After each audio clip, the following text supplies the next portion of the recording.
শুভ সকাল, good morning সবাইকে স্বাগত জানাচ্ছি। আমি মোর্শেদ নোমান, আমি chief reporter the business standard.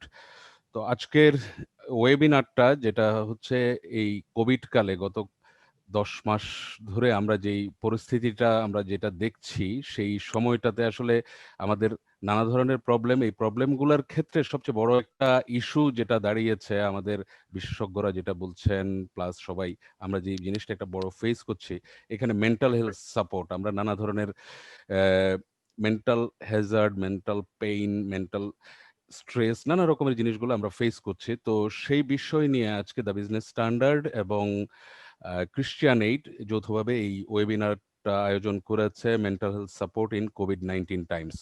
তো এটা একটা প্রজেক্টের আন্ডারে, ডিপার প্রজেক্ট। তো এই প্রজেক্টের বিষয় এবং এই ওয়েবিনার এবং আমাদের যারা প্যানেলিস্ট আছেন, গেস্ট আছেন, যারা আছেন সবাই সম্পর্কে একটু ইন্ট্রোডাকশন এবং পরবর্তী পর্যায়টা চালিয়ে নেওয়া, টোটাল ওয়েবিনারটা মডারেশন এর জন্য আমি আসলে জলিল ভাইকে আহ্বান জানাচ্ছি, German red cross urban DRR delegate এবং এই consortium manager ডিপারের।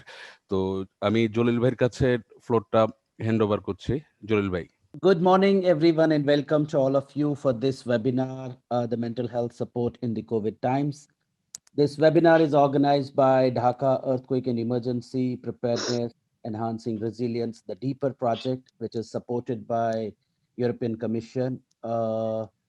This project is led by German Red Cross and Bangladesh Red Crescent Society with partners as British Red Cross, ACF, and Christian Aid.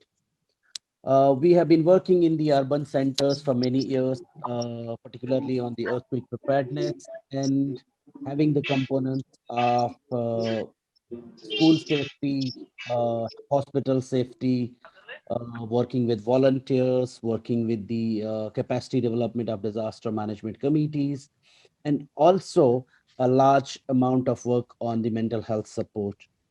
This year, since it was a pandemic, the project also supported the cash supports to the households in the Dhaka South City Corporation and also extended mental health support. And in terms of mental health, the project supported in terms of telecounseling, support to the frontliners on personal well-being and trainings to the scouts, police, RAB, and all those frontliners who were actively involved in the COVID response.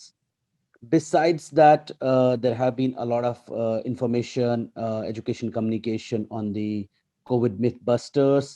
So in total, the project has been there in the ground. And today, through this webinar, the idea is to bring key stakeholders, the practitioners, and subject matter experts to discuss and deliberate on the key aspects of urban resilience. And this is one of the theme which we have picked, that the mental health and the support that was extended by the project in last 1 year. So I will have to introduce you the key speakers with us today. They come from different diverse backgrounds, and they will speak from their experiences, also from the project experience that they had in last 1 year in the COVID response. The first one we have Musammat Nazma Khatun. She's the Associate Professor and Chairman of Department of Clinical Psychology, University of Dhaka. She is her area of specialization is mental health research and education. Uh, and because the project has a memorandum of understanding with the clinical psychology of Dhaka University, so that is the linkage with the project. We also have with us Ms. Asmat Jahan. She's the clinical psychologist and head new National Trauma Counseling Center, multi-sectoral program on violence against women. She comes from the Ministry of Women and Children Affairs. She also has the background on mental health in gender perspective. So she'll give us a gender perspective in the mental health in the COVID times. Then we have with us Dr. Hilaluddin Ahmed, who's the Associate Professor, Child, Adolescent, and Family Psychiatry, National Institute of Mental Health, NIHM, Dhaka, Bangladesh. the project, deeper project has also the, the memorandum of understanding with this, and we have been seeking support from the department from time to time. We also have with us Miss Roma Khondokar. She is the specialist MHPSS mental health and psychosocial support. And she comes from the humanitarian background, and she would be telling us all the humanitarian support they have been doing. We also have with us is Sadia Sharmeen Urmi, who comes and brings the disability and inclusion, perspective in this workshop. We also have with us the ACF colleagues, Fatimatul Zohra, the MHPSS manager, ACF, who looks after this project and manage this project. So over to, that's all, and I welcome all of you again and look forward to meaningful engagement and discussions throughout the rest of the time in the webinar. Thank you, and over to Saidul Bhai. ধন্যবাদ। আজকে ওয়েবিনারের বিষয় হলো mental health and psychosocial support during COVID-19 outbreak. আমরা জানি যে শারীরিক স্বাস্থ্যের পাশাপাশি মানসিক স্বাস্থ্য সমানভাবে গুরুত্বপূর্ণ। বিশেষ করে এই করোনাকালীন সময়ে আমরা আরো ব্যাকগ্রাউন্ডের ভিতরে ছিলাম, অনেকে চাকরিচ্যুত হয়েছেন, অনেকে তার কর্মসংস্থান হারিয়েছে। এই সময় আমরা দেখেছি যে রেগে যাওয়া, ভয় পাওয়া, অবসাদগ্রস্ত হওয়া, এই লক্ষণগুলো অত্যন্ত স্বাভাবিক। কিন্তু লং টার্ম যদি এই লক্ষণগুলো দেখা যায়, সেটা মানসিক স্বাস্থ্যের উপর ব্যাপক প্রভাব বিস্তার করে। এই জন্য এই সময়ে এই ওয়েবিনারটা অত্যন্ত গুরুত্বপূর্ণ। আমাদের 5 জন বিশেষজ্ঞ প্যানেলিস্ট আছেন, তারা আলোচনা করবেন। আমি প্রথমে নাজমা খাতুন ম্যাডামের কাছে যাব। আমরা জানি যে শিক্ষা ব্যবস্থার ব্যাপকভাবে ক্ষতিগ্রস্ত হয়েছে এবং স্বাভাবিক যে শিক্ষা যে স্বাভাবিক যে অবস্থা, সেই অবস্থায় ছাত্ররা যেতে পারছে না। তা আমি তার দৃষ্টিকোণ থেকে জানতে চাইবো কিভাবে শিক্ষা ব্যবস্থা কোভিড-19 মহামারীর প্রভাব থেকে কাটিয়ে উঠবে এবং কত দ্রুত এই যে টিচিং লার্নিং যে প্রসেস, যে সিস্টেম, ওই প্রক্রিয়ায় আমরা ফিরে যেতে পারবো। এবং শেষ ভাগে আমি জানতে চাইবো ক্লিনিক্যাল সাইকোলজি ডিপার্টমেন্ট কোন পদক্ষেপগুলো গ্রহণ করেছে ছাত্রদের সেই স্বাভাবিক শিক্ষা ব্যবস্থা ফিরিয়ে আনার জন্য। তো আমি এখন মাইক্রোফোন দিচ্ছি নাজমা খাতুন ম্যাডামকে। Thank you mister Saidul Islam. So যেটা অলরেডি আপনারা দুজন বলেছেন যে মেন্টাল হেলথটা কতখানি গুরুত্বপূর্ণ স্বাস্থ্যের পাশাপাশি। আমরা স্বাস্থ্য বলতে সাধারণত এই শারীরিক স্বাস্থ্যটাকে বুঝে থাকি, তো সেখানে আসলে বরাবরের মতোই মানসিক স্বাস্থ্যটাকে আমরা সামনে আনতে পারি না। তো আমার কাছে মনে হচ্ছে যেটা একটা যুগোপযোগী উদ্যোগ। আসলে আমরা অনেকেই মানসিক স্বাস্থ্য নিয়ে কথা বলছি, তবে আমরা একই সাথে বিশ্বাস করি যে যত বেশি সংখ্যক সংগঠন বা মানুষ মানসিক স্বাস্থ্য নিয়ে কথা বলবেন, তত বেশি মানুষ আসলে উপকৃত হবেন। তারা মানসিক স্বাস্থ্যের যে কুসংস্কারগুলো বা মানসিক স্বাস্থ্যের চিকিৎসা, সেই বিষয়গুলো থেকে বেরিয়ে আসতে বা সেবা গ্রহণে তাদেরকে উদ্বুদ্ধ করবে, সেটাই আমি বিশ্বাস করি। তো আমি আপনার প্রশ্নের, সাইদুল ইসলাম, আমি আপনার প্রশ্নের যাওয়ার আগে একটু বোধহয় ক্লিনিক্যাল সাইকোলজি নিয়ে একটু আমি প্রিভিলেজটা নিয়ে একটু ছোট্ট করে বলবার জন্য, কারণ আসলে আমাদের দেশে আমরা যদিও আমাদের যাত্রা শুরু করেছি সেটা 1996 থেকে, সো 20 বছরের বেশি সময় ধরে আমরা বাংলাদেশে মানসিক স্বাস্থ্যের আমরা প্রয়োগ করে আসছি আসলে।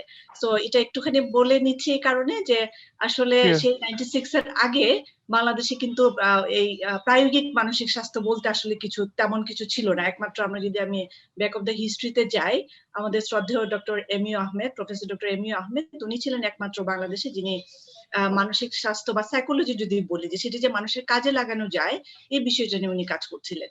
তো এরকম আরো কিছু মেডিটেশন নিয়ে কাজ হচ্ছিল।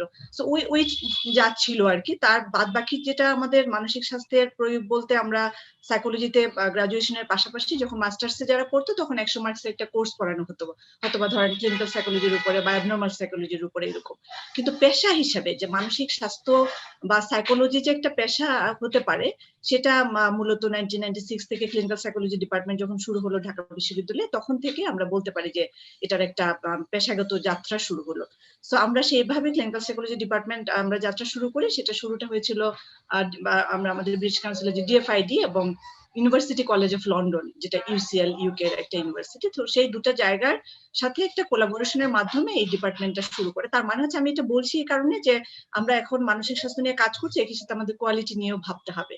তো ক্লিনিক্যাল সাইকোলজি ডিপার্টমেন্ট সেই কোয়ালিটিটা শুরু থেকে নিশ্চিত করার একটা সুযোগ পেয়েছে এবং আমরা সেটা এখনো নিয়ে যাচ্ছি। তো আমাদের ক্লিনিক্যাল সাইকোলজি ডিপার্টমেন্টে যে আমরা যে গ্রাজুয়েটরা তৈরি করি, তারা মূলত আসে সাইকোলজিতে 4 বছরের অনার্স করে তারপর ক্লিনিক্যাল সাইকোলজিতে এসে তারা একটা অ্যাডমিশন টেস্ট দিয়ে আবার পোস্ট গ্রাজুয়েশন শুরু করে। তো সেখানে মাস্টার্স হলো এখন 1.5 বছরের, এবং 1.5 বছরের মধ্যে তারা কমপক্ষে 800 থেকে 1000 ঘন্টা তারা ক্লিনিক্যাল প্র্যাকটিস করে হসপিটালে গিয়ে, যেটাকে আমরা ইন্টার্নশিপ বলি, এবং উইথ সুপারভিশন।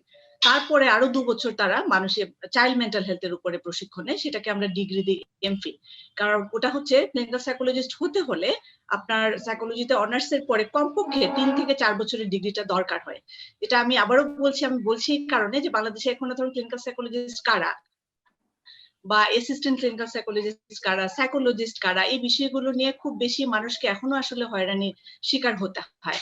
তো আমাদের এই জন্য তথ্যগুলো মানুষের কাছে নিয়ে যাওয়া দরকার, যে আপনি কার কাছে যাচ্ছেন, কি সেবাটা চাচ্ছেন এবং কেমন সেবাটা পাচ্ছেন, সেই বিষয়ের জন্য আমরা মানুষকে জানাতে পারি।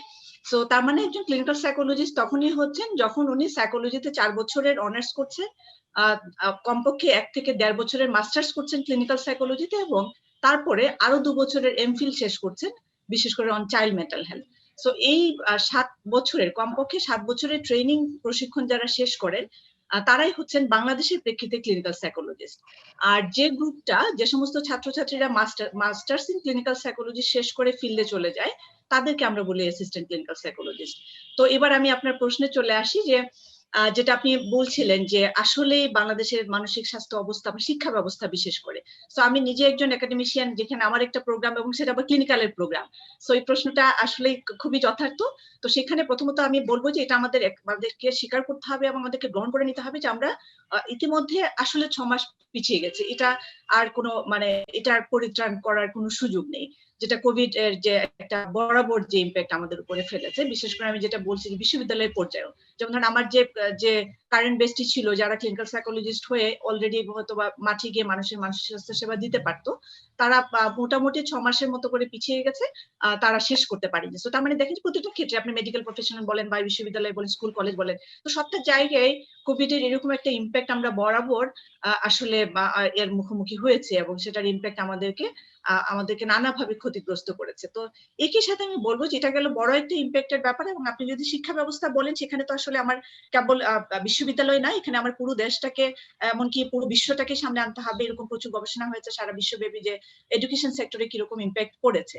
তো সেখানে স্টুডেন্ট পপুলেশন পর্যন্ত তাদের মধ্যে নানা ধরনের সিমটম, এনজাইটি বলেন, ডিপ্রেশন বলেন, এমনকি সুইসাইড, যেটা আমরা সম্প্রতি দেখতে পাচ্ছি যে এমনকি পাবলিক বিশ্ববিদ্যালয়ে, যদিও বিশ্ববিদ্যালয়ের স্বাভাবিক কার্যক্রম এখনো পুরোপুরি চলছে না, কিন্তু ছেলে মেয়েদের জীবনটা তো আসলে যাচ্ছে, তাদের বয়সটা চলে যাচ্ছে, কিন্তু বিসিএস এর সার্কুলার হচ্ছে, ওখানে চাকরি নানা রকমের সার্কুলার হচ্ছে। তো যারা পরীক্ষা দিতে পারেনি তারা কিন্তু কিছু না কিছু মাত্রায় পরীক্ষাগুলো হয়তো বা মিস করে যেতে পারছে। তো একটা জায়গায় বলবো যে পাবলিক বিশ্ব বা বেসরকারি বিশ্ববিদ্যালয়গুলো অনেক আগে থেকে তারা এই কাজগুলো করছিল, অনলাইন টিচিং ট্রেনিংটা। তো আমরা সরকারি বিশ্ববিদ্যালয়গুলো আমরা সেইভাবে সমানভাবেই আমরা অনলাইন শিক্ষা ব্যবস্থাটার সর্বোত্তম আমরা ব্যবহার করেছি, এবং সেটা এখনো করে যাচ্ছি। তবে আমাদের যেটা মূলত কনসেপ্ট, যেটা আপনি বলছিলেন মানসিক স্বাস্থ্য, তো পাবলিক বিশ্ববিদ্যালয়গুলো আসলে মানসিক স্বাস্থ্য বলেন, পাবলিক রাইট বলেন, সেই জায়গাটা আমাদের মাথায় আনতে হয়েছে। কারণ আমাদের এখন আমরা বলতে পারি যে 100% অনলাইনের সুযোগে আছে সমস্ত ছেলে মেয়েরা। মনে হয়েছে যে আমাদের যেখানে 100-150 পর্যন্ত স্টুডেন্ট পপুলেশন আছে, তাদের অনেকেরই হয়তো বা আসলে নেটওয়ার্কই নাই। আপনি যদি একটা স্মার্ট মোবাইলও দিয়ে দেন, কিন্তু ওরা আসলে নেটওয়ার্ক কভারেজের মধ্যে নেই। সো এগুলো যেগুলো আমাদের বাস্তব আসলে ব্যারিয়ার। তো সেখান থেকে আমি বলবো, এখন আমি যদি ব্যারিয়ার তো আপনারা দেখতেই পাচ্ছেন, সেটা আমি নতুন করে বলছি না, তবে ওভারকাম করার প্রক্রিয়াটা আমরা অলরেডি আসলে শুরু করে দিয়েছি। আমার মনে হয় যে এখন স্টুডেন্ট পপুলেশন বলেন বা গার্জিয়ান বলেন বা আমরা যেরকম স্টেক হোল্ডার আছি, আমরা সেই জায়গাটা এখন একটু বড় করে সামনে আনতে পারি, যে অনলাইনে আমরা যথেষ্ট চেষ্টা করেছি করার। পাবলিক বিশ্ববিদ্যালয়গুলো এখন পরীক্ষা নিতে শুরু করেছে, এবং যেখানে ওদের এন্ট্রি এক্সাম গুলো আছে, বিশেষ করে যেমন ধরেন 4th ইয়ারে যারা পরীক্ষা দিবে বা মাস্টার্স এর যে পরীক্ষাগুলো আটকে আছে, তো সেই জায়গাগুলো কিন্তু ভালো মাত্রায় এগিয়ে যাচ্ছে। এখন এর সাথে মুশকিল হলো যে আসলে আমরা সবাইকে নিয়ে এগোতে পারছি কিনা, এটা একটা চ্যালেঞ্জ কিন্তু থেকেই যাচ্ছে। আবার যে ছেলেটা বা যে মেয়েটা, ওই যে বললাম যে 6 মাস পিছিয়ে গেল, তো 6 মাসের ফলে যে ও আসলে কতগুলো চাকরি থেকে সে বঞ্চিত হলো কিনা, এই স্ট্যাটিস্টিক্সটা কিন্তু আমাদের হাতে নাই। তো এটার যে কত রকমের মানসিক বিপর্যয় একটা অবস্থা তৈরি করতে পারে, সেটা স্টুডেন্ট তার নিজের জন্য, তার পরিবারের জন্য, এবং আলটিমেটলি তো সমাজের অর্থনীতির জন্য অবশ্যই। তো সেই জায়গাগুলোতে আসলে মানসিক স্বাস্থ্যের একটা বড় এরিয়া থাকবে, যেটা হয়তো আমরা আসলে কমপ্লিটলি এখনো এক্সপ্লোর করে উঠতে পারবো না, যেটা আলটিমেটলি আমাদের সীমাবদ্ধতা হিসেবে থাকবে।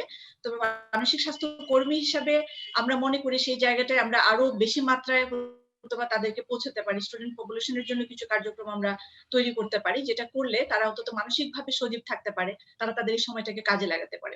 সো আমরা যদি আমাদের ক্লিনিক্যাল সাইকোলজি ডিপার্টমেন্টের জায়গায় আসি, এটা কেবল স্টুডেন্ট পপুলেশন না, আপনারা জেনে আনন্দিত হবেন যে যেহেতু আমরা সার্ভিস প্রোভাইডার্স হিসেবে কাজ করছি, আমাদের কাজই হচ্ছে মানুষের সেবা দান করা। সো একদম বাংলাদেশে যখন কোভিড এর আবির্ভাব শুরু হলো, তখন থেকে আমরা প্রথমত যে জার্নিটা শুরু করেছিলাম সেটা ছিল বিশ্ববিদ্যালয় কেন্দ্রিক। তো আমরা চেয়েছিলাম যে ঢাকা বিশ্ববিদ্যালয় পরিবারের স্টুডেন্ট এবং টিচার এবং তাদের পরিবারে যারা মানসিক চিন্তা করবে, যে অবস্থায় যারা মানসিক স্বাস্থ্য সেবা নিতে পারছেন না বা নতুন করে কোনো মানসিক স্বাস্থ্য সমস্যার মুখোমুখি হচ্ছেন, তাদের জন্য আমরা খুব তাৎক্ষণিকভাবে অনলাইন সার্ভিসের সেবা আমরা চালু করি। এবং সেখানে আমরা দেখেছি যে আমরা 3 মাস একদম মার্চ থেকে শুরু করে আমরা টানা 3 মাস সেই অনলাইন সার্ভিসটা চালু রাখি এবং সেখানে আমরা মোর দেন 200-র বেশি মানুষকে বা পরিবারকে আমরা সার্ভিস দিতে পারি আমাদের ওই তাৎক্ষণিক সেবার আওতায়। পরবর্তীতে আমরা যেটা দেখলাম যে কেবল তো ঢাকা বিশ্ববিদ্যালয় কেন্দ্রিক করে আসলে মানুষকে দেওয়া যাচ্ছে না, পরবর্তীতে আমরা আসলে দুটো বড় রকমের আমরা প্রজেক্ট শুরু করি। একটা হচ্ছে যে আপনারা হয়তো নামটা শুনে থাকবেন যে ট্রিন নামে, টেলিসাইকিয়াট্রি রিসার্চ ইনোভেশন নেটওয়ার্ক নামে তাদের একটা অনলাইন প্ল্যাটফর্ম আছে। তো আমরা ওদের সাথে, ওরা এগিয়ে এসে আমরা ওদের সাথে একটা নেটওয়ার্কিং তৈরি করি, যেখানে ওই নেটওয়ার্কটা, কারণ আমি যখন বলছি আমি হোয়াটসঅ্যাপে দেখবো, আমি যখন বলছি আমি মেসেঞ্জারে দেখছি, তো নানা রকমের মিডিয়া হয়ে যাচ্ছে আসলে। তো ওই সোশ্যাল মিডিয়া ম্যানেজমেন্টও কিন্তু মানুষের জন্য আরেকটা আসলে প্রেশার। সো আমরা যেটা চিন্তা করেছি যে কম ঝামেলা পোহায় মানুষ যেন খুব সহজে মানসিক স্বাস্থ্য সেবাটা পেতে পারে। তো ওই টেলিসাইকিয়াট্রি বা নেটওয়ার্কের সাথে আমরা একটা জয়েন্ট কোলাবোরেশনে আমরা একেবারে অক্টোবর পর্যন্ত, সে আমরা বলতে পারি যে মার্চ এপ্রিল থেকে একেবারে অক্টোবর পর্যন্ত আমরা এই মানসিক স্বাস্থ্য সেবাটা কন্টিনিউ করে গেছি একদম পুরোপুরি বিনামূল্যে, যেখানে আমাদের 70 জন, এই যে বললাম, কোয়ালিফাইড ক্লিনিক্যাল সাইকোলজিস্ট এবং অ্যাসিস্ট্যান্ট ক্লিনিক্যাল সাইকোলজি যারা masters in clinical psychology, so তারা 70 জনের মতো আমাদের অ্যাসিস্ট্যান্ট এবং ফুল ক্লিনিক্যাল সাইকোলজিস্টের একটা পুল ছিল, যা কন্টিনিউয়াসলি যে কোনো মানুষের প্রয়োজনীয়তাটাকে সেবা দিতে পেরেছেন, তারা শুনেছেন। পাশাপাশি আমরা দেখছিলাম যে আরেকটা পপুলেশন আছে যাদেরকে সার্ভিসের আওতায় আনা যাচ্ছে না, সেটা হচ্ছে service frontline service health worker যারা, সেটা ডক্টর, নার্স, টেকনিশিয়ান থেকে শুরু করে। সো আমরা সেইভাবে টার্গেট করেছি যে স্বাস্থ্য সেবায় যা দরকার। তো সেই সঙ্গে একই সময়ে আইসিডিডিআরবি এবং ডিজিএইচএস এর যেটা আমি বলবো যে যেটা হেলথ ম্যানেজমেন্ট বা হসপিটাল ম্যানেজমেন্টের যে ডিভিশনটা আছে, স্বাস্থ্য ম্যানেজমেন্ট বিভাগের প্রধান এবং আইসিডিডিআরবির আর একটা উইং আমাদের সাথে যোগাযোগ করে এবং তারা এটা চায় যে ক্লিনিক্যাল সাইকোলজিস্টরা যেন এই দায়িত্বটা নেয় এবং সেখানে ইউএনএফপি এর একটা ফিনান্সিয়াল সাপোর্ট ছিল। তো এই তিনটা পক্ষ মিলে, একই সাথে এনআইএমএইচ আমাদের সাথে ছিলেন, national institute of mental health. তো আমরা বলতে পারি 4 পক্ষ মিলে আমরা একটা রিগুলাস একটা মেন্টাল হেলথ সার্ভিস দেওয়ার ব্যবস্থা করি এবং সেটার প্রেক্ষিত হিসেবে আমরা সারা বাংলাদেশের মোটামুটি 22টা হসপিটালে যারা স্বাস্থ্য সেবার সাথে, বিশেষ করে কোভিড ইউনিটের সাথে সরাসরি জড়িত ছিলেন, তাদেরকে আমরা একেবারে 1-to-1 ফোন কল করি। এবং সেটা আমি আপনাকে জাস্ট একটা ছোট্ট স্ট্যাটিস্টিক্স দিয়ে শেষ করছি। আমরা এই পর্যন্ত প্রায় 2000 মানুষকে এবং স্বাস্থ্য সেবা কর্মী যারা ডক্টর, নার্স, যেটা বললাম টেকনিশিয়ান, 2000 মানুষকে বরাবর 1-to-1 ফোন কলের আওতায় আমরা সেবা দিয়েছি। এবং সেখান থেকে যে ডক্টররা বা নার্সরা বা যে টেকনিশিয়ানরা মনে করেছেন তাদের 1-to-1 সার্ভিস দরকার, তাদের জন্য আমরা আবার একেবারে স্পেশালাইজ ক্লিনিক্যাল সাইকোলজি, যে বলতে পারেন বাংলাদেশের একেবারে first line of clinical psychology যারা আছেন, ফার্স্ট জেনারেশন ক্লিনিক্যাল সাইকোলজিস্ট, তাদের মধ্যকার আমরা 15 জনের একটা রিসোর্স পোল তৈরি করেছিলাম। সো এই 15 জনের রিসোর্স পোলটা এখনো পর্যন্ত তারা কিন্তু কন্টিনিউয়াসলি সার্ভিস দিয়ে যাচ্ছে, তাদের এরকম অ্যাডভান্স সার্ভিস দরকার, 1-to-1 কাউন্সিলিং দরকার। সো আমরা এই পর্যন্ত 1-to-1 কাউন্সিলিং বলতে পারি around 100 1-to-1 clinical psychological service আমরা দিয়েছি স্বাস্থ্য সেবাজীবীদের, স্বাস্থ্য পেশাজীবীদের, এবং তারা মোটামুটি 5 থেকে 6টা সেশন পর্যন্ত তারা কন্টিনিউ করেছেন। আমি এখন সরাসরি যাবো ইসমুল জাহান ম্যাডামের কাছে। বিশেষ করে তিনি mental health in gender perspective নিয়ে কথা বলবেন। আমার তার কাছে কয়েকটা বিষয় নিয়ে আলোচনা করার জন্য অনুরোধ করব। বিশেষ করে কোভিড-19 সময়ে অনেক কর্মজীবী মহিলা এবং যারা কর্মজীবী নন, গৃহে অবস্থান করেন, তাদের জীবনে একটি নতুন মাত্রা নিয়ে এসেছে এই কোভিড-19।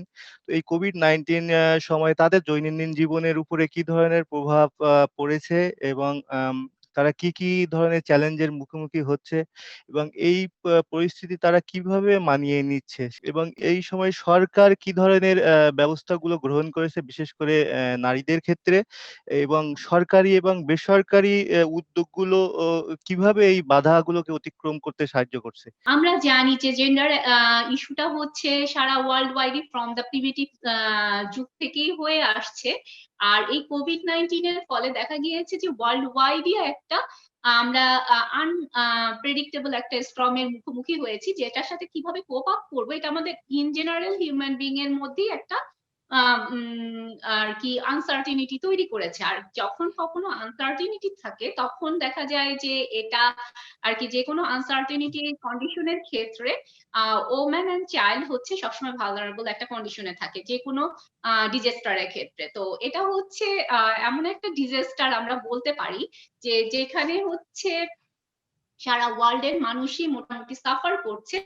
এবং এই ডিজাস্টারের কারণে এখন আমরা যদি সাইদুল ভাইয়ের কোশ্চেনে আসি যে আমাদের বাংলাদেশের নারীদের মধ্যে দেখা যাচ্ছে যে ম্যাক্সিমামই হচ্ছে আপনার হোম মেকার হিসেবে কাজ করে। তারপরও আমাদের ওমেন এম্পাওয়ারমেন্টের কারণে আমাদের এখন কর্মজীবী নারীর সংখ্যাও বেশি, কিন্তু সব কর্মজীবী নারী যে ফর্মাল ওয়ার্কিং এ যুক্ত আছে তা কিন্তু না, দেখা যায় যে ইনফর্মাল ওয়ার্কের সাথেও যুক্ত রয়েছে।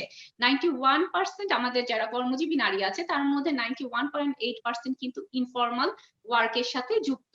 তো সেই কারণে যেটা হচ্ছে যে জেন্ডার পার্সপেক্টিভে যদি আমরা একটু চিন্তা করি, তো জেন্ডার পার্সপেক্টিভে নারীদের মেন্টাল হেলথ প্লাস হচ্ছে ওয়ার্ক লাইফের ক্ষেত্রে একটা ট্রিমেন্ডাস চেঞ্জ এসেছে। এই কারণে এসেছে আমাদের বেশিরভাগ ক্ষেত্রেই দেখা যায় যে আমাদের হেল্পিং হ্যান্ড সাপোর্টের আর কি যে বললাম ইনফর্মাল ওয়ার্কার যারা হেল্পিং হ্যান্ড হিসেবে কাজ করছে, সেক্স ওয়ার্কার হিসেবে কাজ করে, মাল্টিপল ইসে কাজ করছে, তারা স্ট্রিট হকার হিসেবেও কাজ করছে। তো যখন এই যে কোভিড প্যান্ডেমিকটা আমরা মার্চ মাসের 26 তারিখ থেকে লকডাউনে চলে গিয়েছি বাংলাদেশ সরকার, তো তখন দেখা গিয়েছে স্ট্রিট বেস যারা কাজ করছিল তাদের কিন্তু ইকোনমিক্যাল একটা তারা সম্মুখীন হয়েছিল ইকোনমিক্যাল একটা ক্রাইসিসের মধ্যে। কারণ হচ্ছে স্ট্রিট হকার যারা তারা সে কাজ করতে পারছিল না, ইনফ্যাক্ট সেক্স ওয়ার্কাররাও কিন্তু কাজ করতে পারছিল না।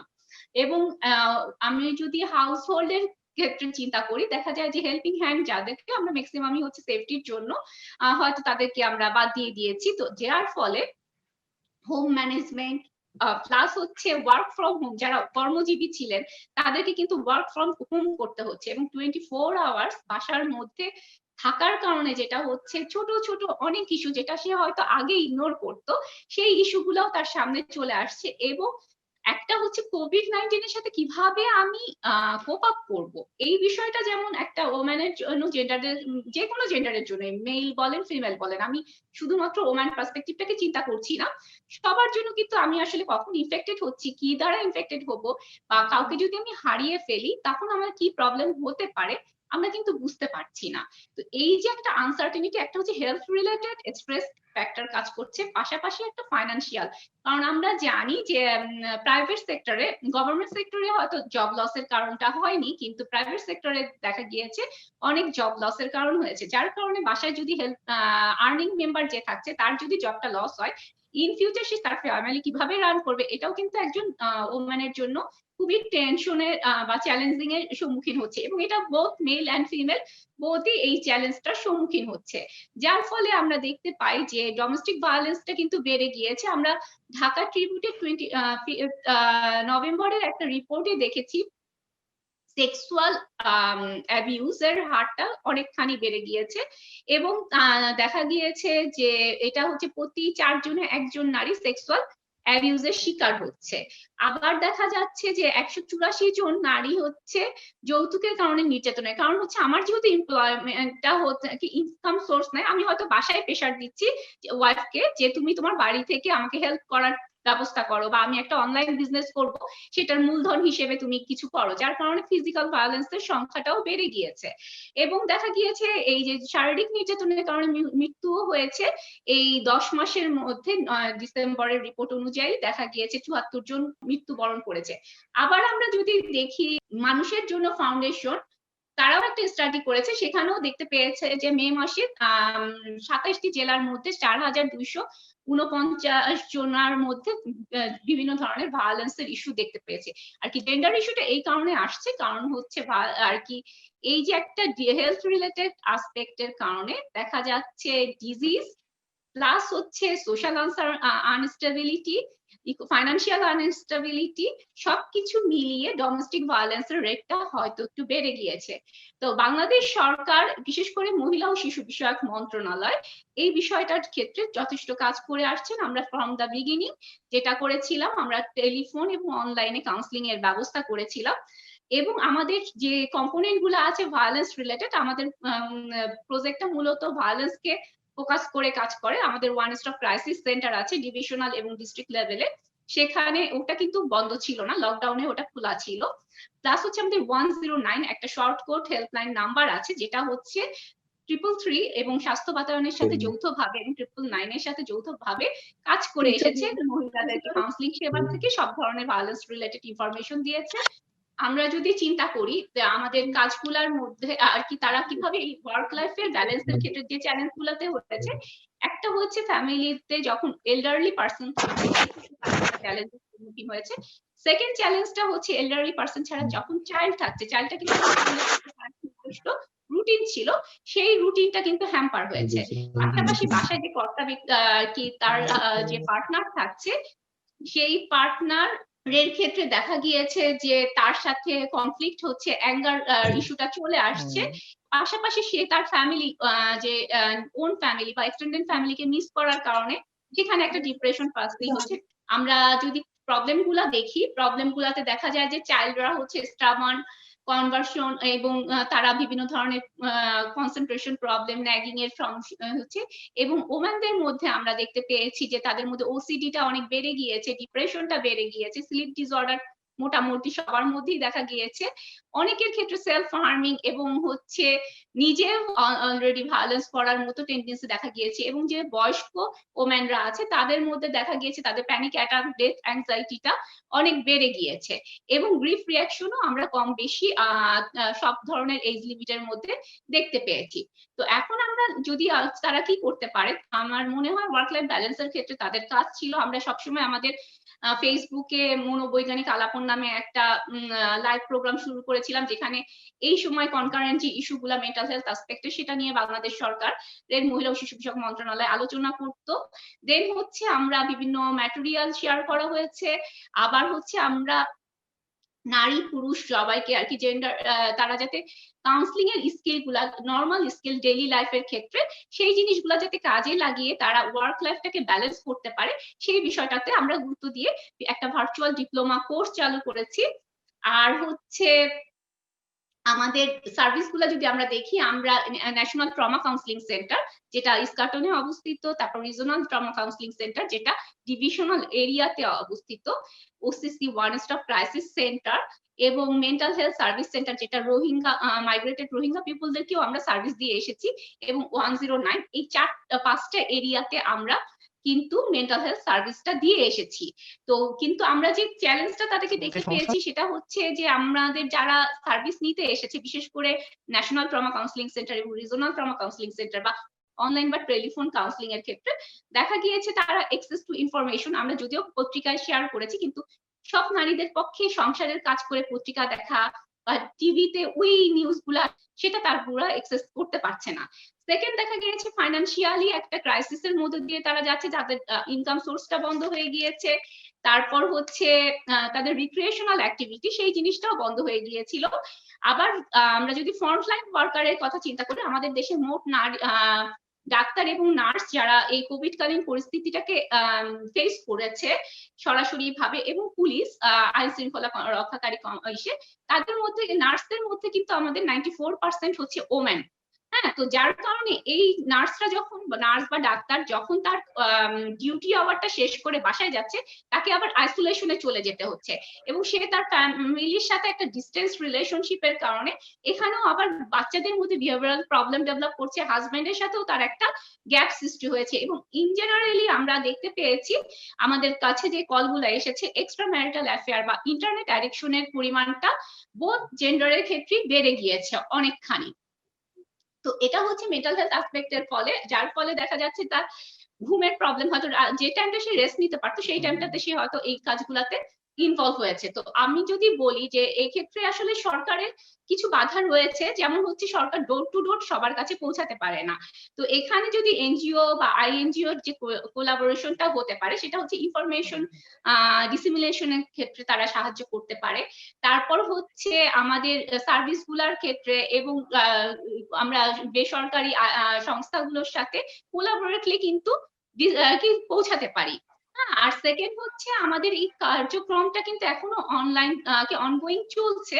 আমাদের হচ্ছে ইন ফিউচার আর কি এই কোভিড-19টা চলে গেল আর কি আমরা ওভারকাম করতে পারলে, তখন আমরা হয়তো ডাইরেক্টলি আমরা এরিয়া ডিস্ট্রিক্ট লেভেলে ট্রেন আপ করব একটা গ্রুপকে, যেটার মাধ্যমে তাদেরকে আমরা মেন্টাল হেলথের সাথে কিভাবে তারা কানেক্টেড হতে পারে, এবং আমরা বিভিন্ন এনজিওর সাথে একটা নেটওয়ার্কিংটাকে আরো শক্তিশালী করার মাধ্যমে আর কি ফ্রম দা রুট টু সেন্ট্রালে আমরা পৌঁছে যাওয়ার চিন্তা করছি। এবং আমাদের ফ্রন্টলাইন ওয়ার্কার, তারপর হচ্ছে আমাদের যারা এনজিও কর্মী আছেন, তাদের জন্য আমাদের স্পেশাল কিছু স্ট্রেস ম্যানেজমেন্ট এরকম প্রোগ্রামগুলো আমরা আয়োজন করছি। থ্যাংক ইউ আপা। অনেকগুলো বিষয় এখানে চলে এসেছে। গভর্নমেন্ট আসলে অনেকগুলো ইনিশিয়েটিভ নিয়েছে এবং আমরা আসলে এনজিওদের পক্ষ থেকে এসিএফও এই কোভিড চলাকালীন সময়ে আমরা কিন্তু টেলিকাউন্সেলিং সাপোর্ট দিয়েছি। অ্যারাউন্ড 1738 ফ্যামিলিকে আমরা সরাসরি টেলিকাউন্সেলিং সাপোর্ট দিয়েছি। আমাদের 5 জন সাইকোলজিস্ট ছিল, ক্লিনিক্যাল সাইকোলজিস্ট। এই 5 জন সাইকোলজিস্টকে আমরা ঢাকাতে বিভিন্ন সরকারি হসপিটালে রিপ্লেসমেন্টে রেখেছি।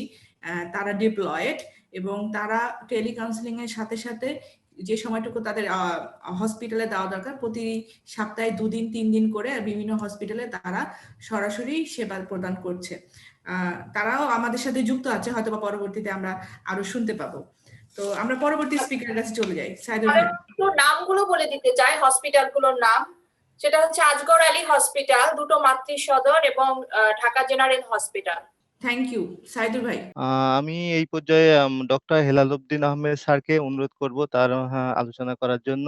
বিশেষ করে শিশু এবং যুবকদের কথা বিবেচনা করে এই করোনাকালীন সময়ে সবাই সোশ্যাল মিডিয়ার উপর নির্ভরশীল হয়ে পড়েছে, বিশেষ করে স্টুডেন্ট এবং শিশুরা।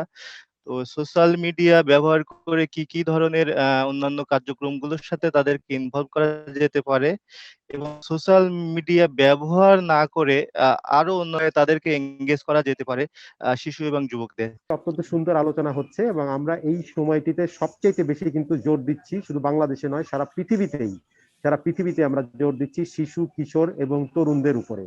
কারণ কোভিড-19 যদি একদিক দিয়ে আমরা চিন্তা করি, এই ভাইরাসটি আমাদের যেমনি শরীরকে আক্রমণ করে, তেমনি এটি কিন্তু আমাদের মনোজগৎকে আক্রমণ করে। এবং একদিক দিয়ে যেমন আমাদের যারা প্রাপ্তবয়স্ক মানুষ বা বয়স্ক মানুষ তারা যেমন আক্রান্ত হচ্ছেন, তেমনি শিশু কিশোররা কিন্তু নানা দিক দিয়ে এই কোভিডের অভিঘাতে তারা কিন্তু পর্যদস্ত হচ্ছে এবং তাদের মানসিক স্বাস্থ্য বিপন্ন হচ্ছে। একদিকে তাদের মধ্যে মৃত্যু ভীতি রয়েছে, আর একদিকে তাদের নতুন কিছু সামাজিক নিয়ম কানুন রীতির মধ্য দিয়ে যেতে হচ্ছে, এবং সামাজিক ডিস্টেন্সের কারণে তাদের যে সোশ্যাল স্কিলটা ডেভেলপ করার কথা, সেই সোশ্যাল স্কিলের জায়গাটাতে একটা ঘাটতি থেকে যাচ্ছে। এবং স্কুল কলেজগুলো বন্ধ থাকার কারণে তাদের যে কনভেনশনাল পড়ালেখা, সেই পড়ালেখার জায়গাটিতে আসতে তাদের কোনো ক্ষেত্রে একটু বেগ পেতে হচ্ছে। এই সময়টিতে আমরা বলবো তাদের মধ্যে উদ্বিগ্নতা বাড়ছে, তাদের মধ্যে অস্থিরতা বাড়ছে, তাদের মধ্যে বিষণ্ণতা বাড়ছে। কিন্তু আমাদের একটা জিনিস মনে রাখতে হবে, এই সময় তারা কিভাবে ভালো থাকবে। আর উপরন্তু আরেকটি বিষয় হচ্ছে খুব গুরুত্বপূর্ণ, সেই বিষয়টি হচ্ছে যে অনলাইনের ব্যবহার বা স্ক্রিনের ব্যবহার নিয়েও কিন্তু আমাদের মধ্যে এক ধরনের কনফিউশন কাজ করছে। আমাদের সবারই এক ধরনের স্বাভাবিক প্রবণতা বা মনে হচ্ছে যে অনলাইনের ব্যবহার বা স্ক্রিনিং এর ব্যবহার বা অনলাইন ক্লাস করতে যে এই যে প্রযুক্তি নির্ভর করতে যে আমাদের শিশু কিশোররা বোধহয় সেটার উপর নির্ভরশীল হয়ে যাচ্ছে। কথাটি কিন্তু সর্বাঙ্গীন ভাবে সত্য নয়। এই কারণে সত্য নয়, আমরা যে বলি স্ক্রিনিং টাইম বা এই যে তারা যে ব্যবহার করছে অনলাইন বা স্ক্রিনটি, এটির 2 ধরনের স্ক্রিন টাইম আছে। একটা বলে প্রসেস স্ক্রিন টাইম, আর একটা হচ্ছে আনপ্রসেস স্ক্রিন টাইম। এই যে আমাদের অনলাইন ক্লাস, অথবা তারা যে মুভি দেখছে, অথবা তারা যে গান শুনছে, অথবা অনলাইনে ক্লাস করছে, এই বিষয়গুলো কিন্তু তাদেরকে তেমন কোনো আসক্তি তৈরি করছে না। কিন্তু কিছু আছে নন প্রসেস স্ক্রিন টাইম, অর্থাৎ তারা অনলাইনে চ্যাটিং করছে, অনলাইনে তারা গেম খেলছে, অনলাইনে তারা সামাজিক যোগাযোগ মাধ্যমে থাকছে, সেই জায়গাগুলোতে কিন্তু তাদের একটি আসক্তির সুযোগ হয়, কারণ সেখানে ডোপামিনের সিক্রেশন বেশি। তাই অনলাইনে থাকা মানেই যে তাদের মানসিক স্বাস্থ্য বিপন্ন হবে, সেটি কিন্তু নয়। আমাদেরকে বরং এই পরিবর্তিত পরিস্থিতিতে এবং নতুন স্বাভাবিকে আমাদের অনলাইন কার্যক্রমকেও কিন্তু এবং এই কার্যক্রমকে উৎসাহিত করতে হবে। এবং সাম্প্রতিক ঠিক নয়, আমরা বলবো গত বছরের জুলাইতে প্রকাশিত একটি আন্তর্জাতিক গবেষণায় দেখা গেছে যে অনলাইন ক্লাস কিন্তু তার রিটেনশনের যে রেট তা কিন্তু ফেস টু ফেস ক্লাসের রিটেনশনের চাইতে কোনো অংশেই কম নয়। এটি গেল অনলাইনের দিক। বাড়িতে বাবা মা এবং শিশুদের মধ্যে থাকতে থাকতে এক ধরনের বোরিংনেস, তাদের মধ্যে এক ধরনের আমরা বলবো যে একটা একঘেয়েমি চলে আসছে, আচরণের পরিবর্তন হচ্ছে এবং তাদের দৈনন্দিন রুটিনটা পরিবর্তন হয়ে গেছে। রাতে জেগে থাকছে এবং দিনে ঘুমাচ্ছে, এবং বাবা মারা বা অন্যের একটা স্বাভাবিক প্রবণতা বলে মনে করছেন যে কোনো অসুবিধা কি, রাতে জেগে থাকছে, দিনে তো ঘুমিয়ে পুষিয়ে নিচ্ছে। কিন্তু আমরা বলবো এখানে পোষানোর কোনো সুযোগ নাই, পোষানোর কোনো স্থান এখানে নাই। কারণ আমাদের ঘুমটা রাতেই দরকার, দিনের বেলা সক্রিয় থাকা দরকার। কারণ এটাকে আমরা বলে থাকি বায়োলজিক্যাল ক্লক। আমাদের মস্তিষ্কের পেছনে একটা বায়োলজিক্যাল ক্লক আছে, সেই ক্লকটি এলোমেলো হয়ে যায় অনেক সময় যদি আমরা রাতে জেগে থাকি, দিনে ঘুমাই। এবং এই ক্লক যখন এলোমেলো হয়ে যায় তখনই আমাদের আবেগের পরিবর্তন ঘটে, আচরণের পরিবর্তন ঘটে এবং চিন্তার পরিবর্তন ঘটে। এবং এই সমস্ত বিষয়গুলো শিশুকে খিটখিটে করে তোলে, তার উপর রাগ নিয়ন্ত্রণের কৌশলকে সে হারায় এবং কখনো হাত কাটে, অন্যের সাথে তার আচরণটি কিন্তু অনেক সময় অ্যাগ্রেসিভ হয়ে যায়। ফলে আমরা বলবো শিশুর এই নিয়মটিকে আমাদের পালন করতে হবে, রাতে ঘুমাতে হবে এবং দিনে সক্রিয় থাকতে হবে। বাড়িতে যখন থাকবে, আমরা থাইল্যান্ডের উদাহরণ দিয়ে বলতে পারি, থাইল্যান্ডে কিন্তু এই কোভিডকালীন সময়টিতে তারা পরিবারের মানসিক স্বাস্থ্য ভালো রাখার জন্য, বিশেষ করে শিশু কিশোরদের মানসিক স্বাস্থ্য ভালো রাখার জন্য তারা একটি প্রকল্প হাতে নিয়েছে। এটাকে বলা থাকে যে ফ্যামিলি ভ্যাকসিন। এই ভ্যাকসিনই করোনার ভ্যাকসিন না, তারা মেন্টাল হেলথের জন্য একটি কিছু কার্যক্রম যেটার নাম দিয়েছে ফ্যামিলি ভ্যাকসিন। এই ফ্যামিলি ভ্যাকসিনের মধ্য দিয়ে প্রত্যেক পরিবারকে প্রতিদিন কিছু না কিছু অ্যাক্টিভিটি শিডিউলের মধ্যে দিয়ে যেতে হয়। বাড়িতে কিছু গেম খেলা, বাড়িতে কিছু ডোমেস্টিক খেলাধুলা করা, ক্যারাম লুডো খেলা, তাদের গান গাওয়া, কালচার অনুষ্ঠান, পরিবারের সদস্যদের সাথে টেলিফোনে কথা বলা, অনলাইনে কথা বলা, এই বিষয়গুলো অ্যাক্টিভিটিজের মধ্য দিয়ে যেতে হয়। এবং এই অ্যাক্টিভিটিস গুলো আলটিমেট তাদেরকে কিন্তু আমরা বলবো যে এক ধরনের মানসিক বিপন্নতা হওয়া থেকে রক্ষা করে। বাংলাদেশের প্রেক্ষাপটে আমরা বেশ কিছু গবেষণা দেখেছি, ছোট মাপের গবেষণা, খুব বড় মাপের গবেষণা নয়। সেখানে কিন্তু আমরা কিশোর, তরুণ এবং আমাদের শিক্ষার্থীদের মধ্যে দেখেছি বিষণ্ণতা, উদ্বিগ্নতার হার স্বাভাবিক সময়ের চেয়ে কয়েক গুণ বেড়ে গিয়েছে। তার মানে এটি কিন্তু আমাদেরকে এখন মাথায় রাখতে হবে যে করোনার প্যান্ডেমিক এখন আর শুধু প্যান্ডেমিক নেই, আমরা জনস্বাস্থ্যের ভাষা এটাকে কিন্তু সিন্ডেমিক বলা যায়। সিন্ডেমিক হচ্ছে সিনার্জিস্টিক ইফেক্ট অফ প্যান্ডেমিক, অর্থাৎ একটি মহামারী যখন সাথে করে আরো কিছু বিপর্যয় ডেকে নিয়ে আসে, তখন সেটাকে একসাথে বলা যায় সিন্ডেমিক, সিনার্জিস্টিক ইফেক্ট অফ প্যান্ডেমিক বা সিন্ডেমিক। এবং যখন এক আর এক যোগ করলে দুই না হয়ে দুইয়ের চেয়ে বেশি হয়ে যায়। এবং এই করোনা প্যান্ডেমিক বাংলাদেশ সহ বেশ কিছু দেশে কিন্তু মানসিক স্বাস্থ্য বিপন্ন করছে। এটা শুধু বাংলাদেশের সমস্যা নয়, বৈশ্বিক সমস্যা। এবং এখন থেকেই আমরা যদি মানসিক স্বাস্থ্যকে গুরুত্ব না দেই, কখন আমার মানসিক বিপর্যয় ঘটবে, কখন আমার বিষণ্ণতা হবে, কখন আমার অ্যাংজাইটি হবে, তখন আমি চিকিৎসা নিব বা মানসিক স্বাস্থ্যের যত্ন নিব, এটা ভাবার সুযোগ নাই। আমাদেরকে এখন থেকে প্রস্তুতি নিতে হবে এবং এখন থেকে আমাদের মানসিক স্বাস্থ্যের যত্ন নিতে হবে, মনের যত্ন নিতে হবে। আমরা অনেক সময় বলে দেখে থাকি, শুনে থাকি, বলে থাকি যে আমাদের শিশুদের এবং কিশোরদের কিছু স্কিল ডেভেলপমেন্ট করার সুযোগ আছে এই সময়টিতে। তারা স্কিল ডেভেলপমেন্ট করতে পারে অনলাইন থেকে, বিভিন্ন প্ল্যাটফর্ম থেকে। আমি একমত সকলের সাথে যে স্কিল ডেভেলপমেন্টের একটি উপযুক্ত সময়। কিন্তু আমি বলি সবচেয়ে বড় স্কিলটি এখন যে ডেভেলপ করতে হবে সেটা হচ্ছে হিউম্যান ভার্চু, মানবিক গুণাবলীর চর্চাটা এই মুহূর্তে খুব প্রয়োজন। সারা বিশ্ব যখন বিপর্যস্ত, তখন আমাদের মানবিক গুণাবলীর চর্চার কোনো বিকল্প নাই। একটা গ্লোবাল সলিডারিটি আমাদের জন্য খুব গুরুত্বপূর্ণ। এবং এই গ্লোবাল সলিডারিটির জন্য, যেটাকে আমরা বলছি বৈশ্বিক সংহতি, সেই বৈশ্বিক সংহতির জন্য আমাদের কিশোরদের, শিশুদের মানবিক গুণে গুণান্বিত করতে হবে। আমি সবশেষে যেটি বলবো, আমাদের বাবা মারা অনেক উদ্বিগ্ন, আমার সন্তান পিছিয়ে যাচ্ছে, আমার সন্তান হেরে যাচ্ছে, তার পড়ালেখা বন্ধ হচ্ছে। আমরা বলবো বাবা মাদের এত অস্থির উদ্বিগ্ন হওয়ার কোনো কারণ নাই। পৃথিবীতে কেউ পিছিয়ে যাচ্ছে না, পৃথিবীতে কেউ হেরে যাচ্ছে না, পৃথিবীটা থেমে আছে, আমরাও থেমে আছি, একসময় চলা শুরু করবো। ফলে মা বাবাদের অস্থিরতাটা কমাতে হবে, তাহলে সন্তানরা কিন্তু মানসিকভাবে অনেকখানি শান্ত থাকবে। এবং যাই কিছু শেখান, যাই কিছু আমরা স্কিল ডেভেলপ করি না কেন, আমি বলবো এখন একটি উপযুক্ত সময়, মানুষের প্রতি ভালোবাসাটি আমরা যেন আমার তরুণ শিক্ষার্থীদের শেখাতে পারি, কিশোরদের শেখাতে পারি, সকলকে শেখাতে পারি। মানবিক গুণাবলী চর্চার এখনই উপযুক্ত সময়। আর আমরা সবসময় মানসিক স্বাস্থ্য নিয়ে কথা বলি, ইলনেস নিয়ে কথা বলতে বেশি পছন্দ করি, কিন্তু আসলে এই সময়টা আমাদের ইলনেস না, ওয়েলনেস নিয়ে, ওয়েলবিং নিয়ে, ভালো থাকা নিয়ে কথা বলতে হবে। আমাদের শুধু কোভিডকালীন সময় নয়, এই কোভিডকালীন সময় মহামারী এবং মহামারী পরবর্তী যে বিশ্ব আগামী দিনে রয়েছে, সেই বিশ্বে আমাদের মানসিকভাবে ভালো থাকার চেষ্টা করতে হবে। আমরা সবাই মিলে মানসিক স্বাস্থ্যের যত্ন নিব, মনের যত্ন নিব এবং মানসিকভাবে ভালো থাকবো। ধন্যবাদ সবাই। আমি আমার সাদিয়া শারমিন ম্যাডামের কাছে যাব, বিশেষ করে ডিসেবিলিটি অ্যান্ড ইনক্লুশন নিয়ে তিনি কথা বলবেন।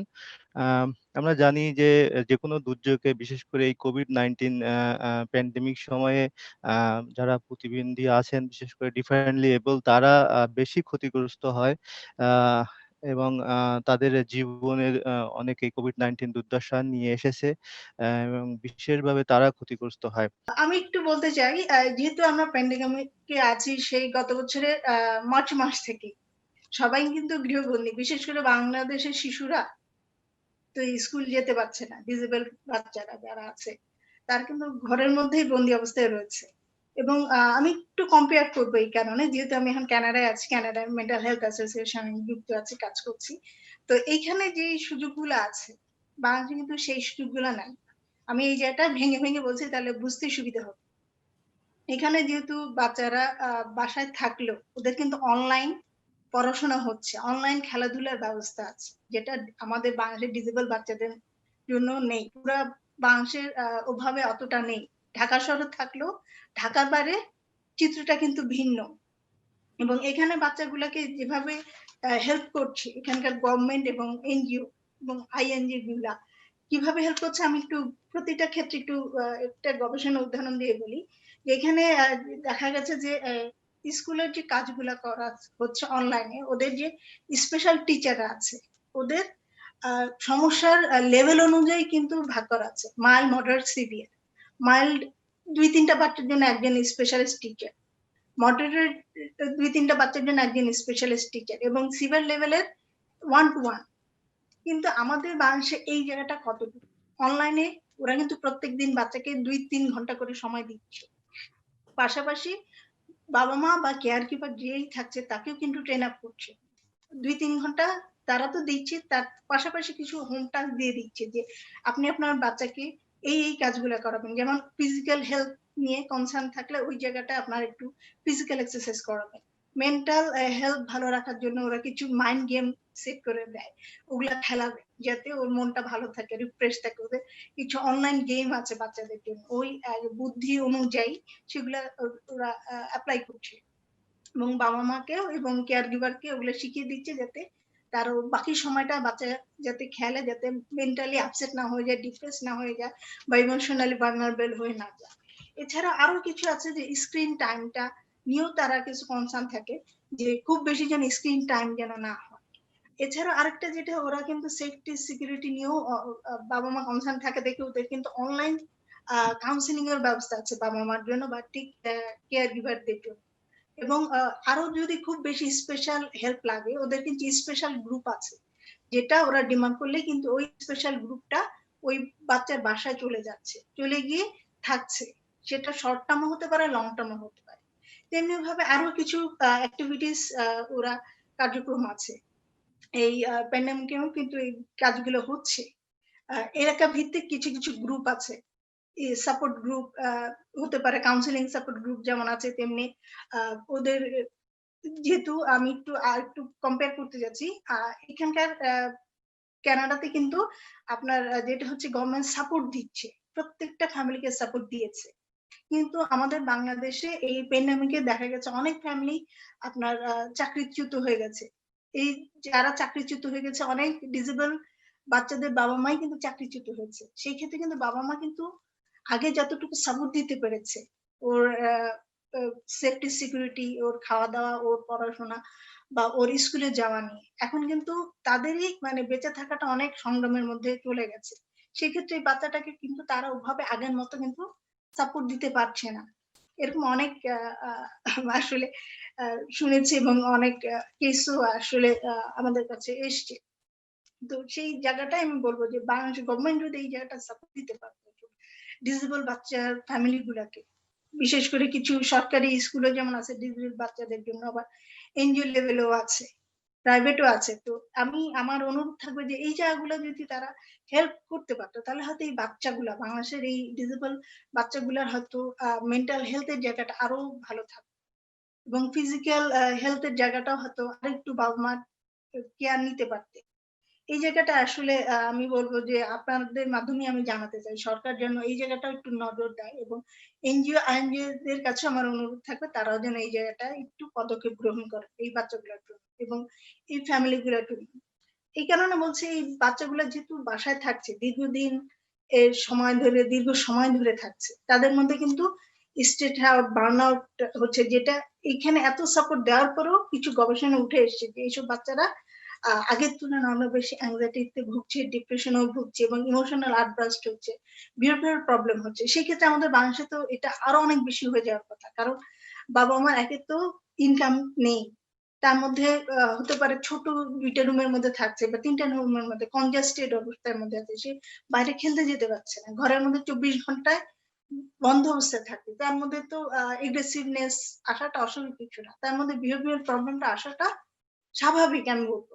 সেক্ষেত্রে যদি আইএনজিও এবং এনজিও এবং সরকার যদি একটু এগিয়ে যায় বাচ্চাগুলোর জন্য, তাহলে আমি মনে করি যে কিছুটা বাবা মার হেল্প হলে তখন বাবা মা এই বাচ্চার প্রতি অনেকখানি সহযোগিতার মনোভাব এবং সহযোগিতা করবে। এবং আরো কিছু গবেষণা উঠে এসছে যে বিশেষ করে এই আমেরিকা কানাডার গবেষণায় দেখা গেছে যে এই বাচ্চারা দীর্ঘদিন থাকার ফলে এই যে বাবা মারা এবং কেয়ার গিভার যারা আছে তাদের মধ্যে কিন্তু স্ট্রেস আউট হচ্ছে, বার্ন আউট হচ্ছে, তারা দেখা যাচ্ছে বাচ্চাদের প্রতি একটু রাগী স্বরে কথা বলছে, একটু কটূক্তি করে ফেলছে। সেক্ষেত্রে আমাদের বাংলাদেশে কিন্তু চিত্রটা কিন্তু আরো বেশি প্রকট আমি ধারণা করছি, কারণ আমরা বাবা মারা যেহেতু বাসায় থাকছি, বাচ্চাগুলাও বাসায় থাকছে, বাসার মধ্যে সারাক্ষণ হইচই চিল্লাচিল্লি, বাবা মাও দেখা যাচ্ছে কন্ট্রোল করতে পারছে না, বাচ্চাও নিজেও বিরক্ত হয়ে যাচ্ছে, সারাক্ষণই তো এই 3-4টা রুমের মধ্যে ঘুরে করছে, সে তো বাইরে খেলতে যেতে পারছে না, বা খুব বেশি জানলায় দাঁড়িয়ে আশেপাশে দেখছে, তাই না? সে ওই 3-4টা রুমের মধ্যেই তার সারা দিন কেটে যাচ্ছে, সো সেও বিরক্ত হয়ে যাচ্ছে, সে নিজেও নিজেকে কন্ট্রোল রাখতে পারছে না। সো এই জায়গাটায় আমি বলবো যে যদি অনলাইন কাউন্সিলিং এই বাচ্চা এবং বাচ্চার মাদের বাবা মাদের জন্য করার যদি যায়, তাহলে সেক্ষেত্রে বাবা মারাও বার্ন আউট, স্ট্রেস আউটটাও কম হবেন এবং সেক্ষেত্রে বাবা মারাও বাচ্চাগুলোর প্রতি আরো বেশি সহনশীল হবেন, আরো বেশি সহযোগিতা তারা করতে পারবেন। এবং এখন আমি যাব অ্যাডাল্টের ক্ষেত্রে, অ্যাডাল্ট ডিসেবল যারা আছে তাদের ক্ষেত্রেও আমি বলবো যে যেহেতু তারাও গৃহবন্দী হয়ে আছে, তারা কিন্তু বাইরে যেতে পারছে না, তাদেরও একই অবস্থা। তাদের ক্ষেত্রেও যেগুলা গবেষণাতে উঠে এসছে, বিশেষ করে আমেরিকা কানাডাতে, যে তাদের মধ্যে দেখা যাচ্ছে anxiety, depression, panic disorder symptom অনেক ডেভেলপ করেছে, ফোবিয়া ডেভেলপ করে গেছে। তো এবং অনেকের মধ্যে কিছুটা সাবস্টেন্স অ্যাবিউজের সিমটম বেড়ে গেছে। তো আমাদের দেশেও আমি মনে করছি এরকম হওয়াটা স্বাভাবিক, কারণ যেহেতু তারাও গত বছর মার্চ মাস থেকে তারাও বন্দি অবস্থায় আছে। সো সেক্ষেত্রে এইখানে কানাডা এবং আমেরিকা যেগুলা আছে, যে অনলাইনে অনেক কিছু গাইডলাইন আছে, অনেক কিছু তাদের জন্য ওয়ার্কআউট করা আছে, সেসব অনলাইন সার্ভিস গুলোতে তারা ঢুকে কিন্তু এই গাইডলাইন গুলো ফলো করে অনেকে চলতে পারছে। এই ক্ষেত্রেও তাদের জন্য কিছু কিছু স্পেশাল সাপোর্ট গ্রুপ আছে, এলাকা ভিত্তিকও যেমন আছে, তেমনি পাশাপাশি হসপিটাল গুলাতেও যেমন আছে, তেমনি কিছু এখানকার প্রাইভেট অর্গানাইজেশন, এনজিও আছে, ওগুলোতেও ওদের সাপোর্ট গ্রুপ আছে এবং অনলাইনেও কাউন্সিলিং এর ব্যবস্থা তাদের মধ্যে জন্য করা আছে। এর চেয়েও যদি আরো বেশি স্পেশাল সাপোর্ট লাগে, সেক্ষেত্রে আমি আবারও বলছি ওদের জন্য স্পেশাল গ্রুপ আছে, ওদের হেলথ কেয়ার টেক কেয়ারের জন্য ওদের জন্য স্পেশাল গ্রুপ আছে, যাদেরকে ওভাবে ট্রেন আপ করা হচ্ছে। তারা যদি ডিমান্ড করে তখন এইসব স্পেশাল গ্রুপের লোকজন গিয়ে তাদেরকে সাপোর্ট দিয়ে আসে, সেটা হতে পারে শর্ট টার্ম, সেটা হতে পারে লং টার্ম। এবং এই ক্ষেত্রে ওদের কিছু কিছু অ্যাক্টিভিটিস আমি উল্লেখ করতে চাই, এই যে যারা অ্যাডাল্ট ডিসেবল তাদের জন্য ওদের যেমন কিছু কিছু প্রোগ্রাম ওরা হাতে নিয়েছে, যেমন ঘরের মধ্যে থেকে তারা গল্পের বই পড়া, নোবেল পড়া বা স্টোরি বুক পড়া, এরকম কিছু তাদের জন্য প্রোগ্রাম আছে। আবার কিছু আছে স্ক্রিন টাইম, সেটা ওই যে বললাম মাইন্ড গেম, বয়স অনুযায়ী, বুদ্ধি অনুযায়ী তাদের জন্য কিছু কিছু স্পেশাল মাইন্ড গেম আছে এবং তাদের ডিসেবিলিটি লেভেল অনুযায়ী, মাইল্ড মোটর সিভিয়ার অনুযায়ী সেরকম মাইন্ড গেম কিছু আছে। তো ওগুলাও ওদেরকে দিয়ে অনলাইনে দিচ্ছে, যাতে ওরা মাইন্ড গেম খেলে ওদের মনটাও যাতে ভালো লাগে। পাশাপাশি আরো কিছু আছে, যেমন indoor games, outdoor games. Outdoor games সেটা দেওয়া আছে তাদের ব্যাকইয়ার্ডে বাসায় যে থাকছে সেই বাসার ব্যাকইয়ার্ড বা ফ্রন্ট ইয়ার্ডে ওদের খেলার কিছু ব্যবস্থা করে দেওয়া হচ্ছে কিছুক্ষণের জন্য। খুব বেশি হলে আধা ঘন্টা, খুব বেশি হলে 1 ঘন্টা, তাও ওই স্পেশাল সাপোর্টটা গিয়ে তাদেরকে হেল্প করছে যাতে তারা ফিজিক্যালি ফিট থাকে। যেহেতু একটু বলতে চাই, ডিসেবল বাচ্চা এবং অ্যাডাল্ট ডিসেবল যারা আছে তারা কিন্তু এমনি ফিজিক্যালি উইক থাকে, যার জন্য গভর্নমেন্ট এবং এখানকার লোকাল হসপিটাল এবং লোকাল এনজিও গুলো তারা এই দায়িত্বটা নিয়েছে যাতে তারা সুস্থ থাকতে পারে। সেই জন্য তাদেরকে ওই ধরনের অ্যাক্টিভিটিস গুলো করাচ্ছে। পাশাপাশিও তাদের অনলাইনে কিছুটা একাডেমিক কাজের সঙ্গে যুক্ত রেখেছে। তারা তাদের ইন্টারেস্ট অনুযায়ী সেসব কাজগুলো পড়াশোনা করছে এবং কিছু কিছু আর্ট বা এই স্কিল ডেভেলপ করারও কিছু কিছু প্রোগ্রাম গভর্নমেন্ট এবং এনজিওরা হাতে নিয়েছে, সেটাও অনলাইনের মাধ্যমে করাচ্ছে তাদেরকে, যাতে তারা তাদের সময়টাকে ইউটিলাইজ করতে পারে, তারা যেন তাদেরকে স্কিল ডেভেলপ করতে পারে, যাতে তারা নিজেরা এখানে এই প্যান্ডেমিকের সময়টা যেন তারা বোর হয়ে না যায়, তারা যেন ডিপ্রেসড হয়ে না যায়, তারা যেন সাবস্টেন্স অ্যাবিউসের দিকে যেন চলে না যায়, সেইটা প্রিভেনশন করার জন্য তারা এই ধরনের প্রোগ্রামগুলো হাতে নিচ্ছে। তো আমি এই ক্ষেত্রে আবারও বলবো যে আমাদের গভর্নমেন্ট যদি এই জায়গাটা একটু নজর দেয়, পাশাপাশি আইএনজিও এবং এনজিও গুলো যদি নজর দেয় বা এই একটা পদক্ষেপ নেয়, আমার মনে হয় যে এই ডিসেবল চিলড্রেন এবং অ্যাডাল্টদেরকে আমরা অনেকখানি মেন্টাল হেলথ ভালো রাখতে পারবো এবং ফ্যামিলি গুলাকেও সাপোর্ট দিতে পারবো। ফ্যামিলি গুলাকেও যদি এইভাবে আমরা সাপোর্ট দিতে পারি তাহলে হয়তো এই ছেলে মেয়েরা এবং অ্যাডাল্ট যারা আছে তারাও অনেকখানি ভালো থাকবে, সুস্থ থাকবে বলে আমি আশা করি এবং মনে করছি। আমি বলতে চাই, যদি আমি ডিসেবিলিটি এবং ইনক্লুশনের কথা চিন্তা করি, the most vulnerable is the parents, যারা কেয়ার গিভার হিসেবে কাজ করছে সেই মানুষগুলোর জন্য, এবং তাদেরকে 24 আওয়ার্স একটা সার্ভিসের মধ্যে দিয়ে থাকতে হয়।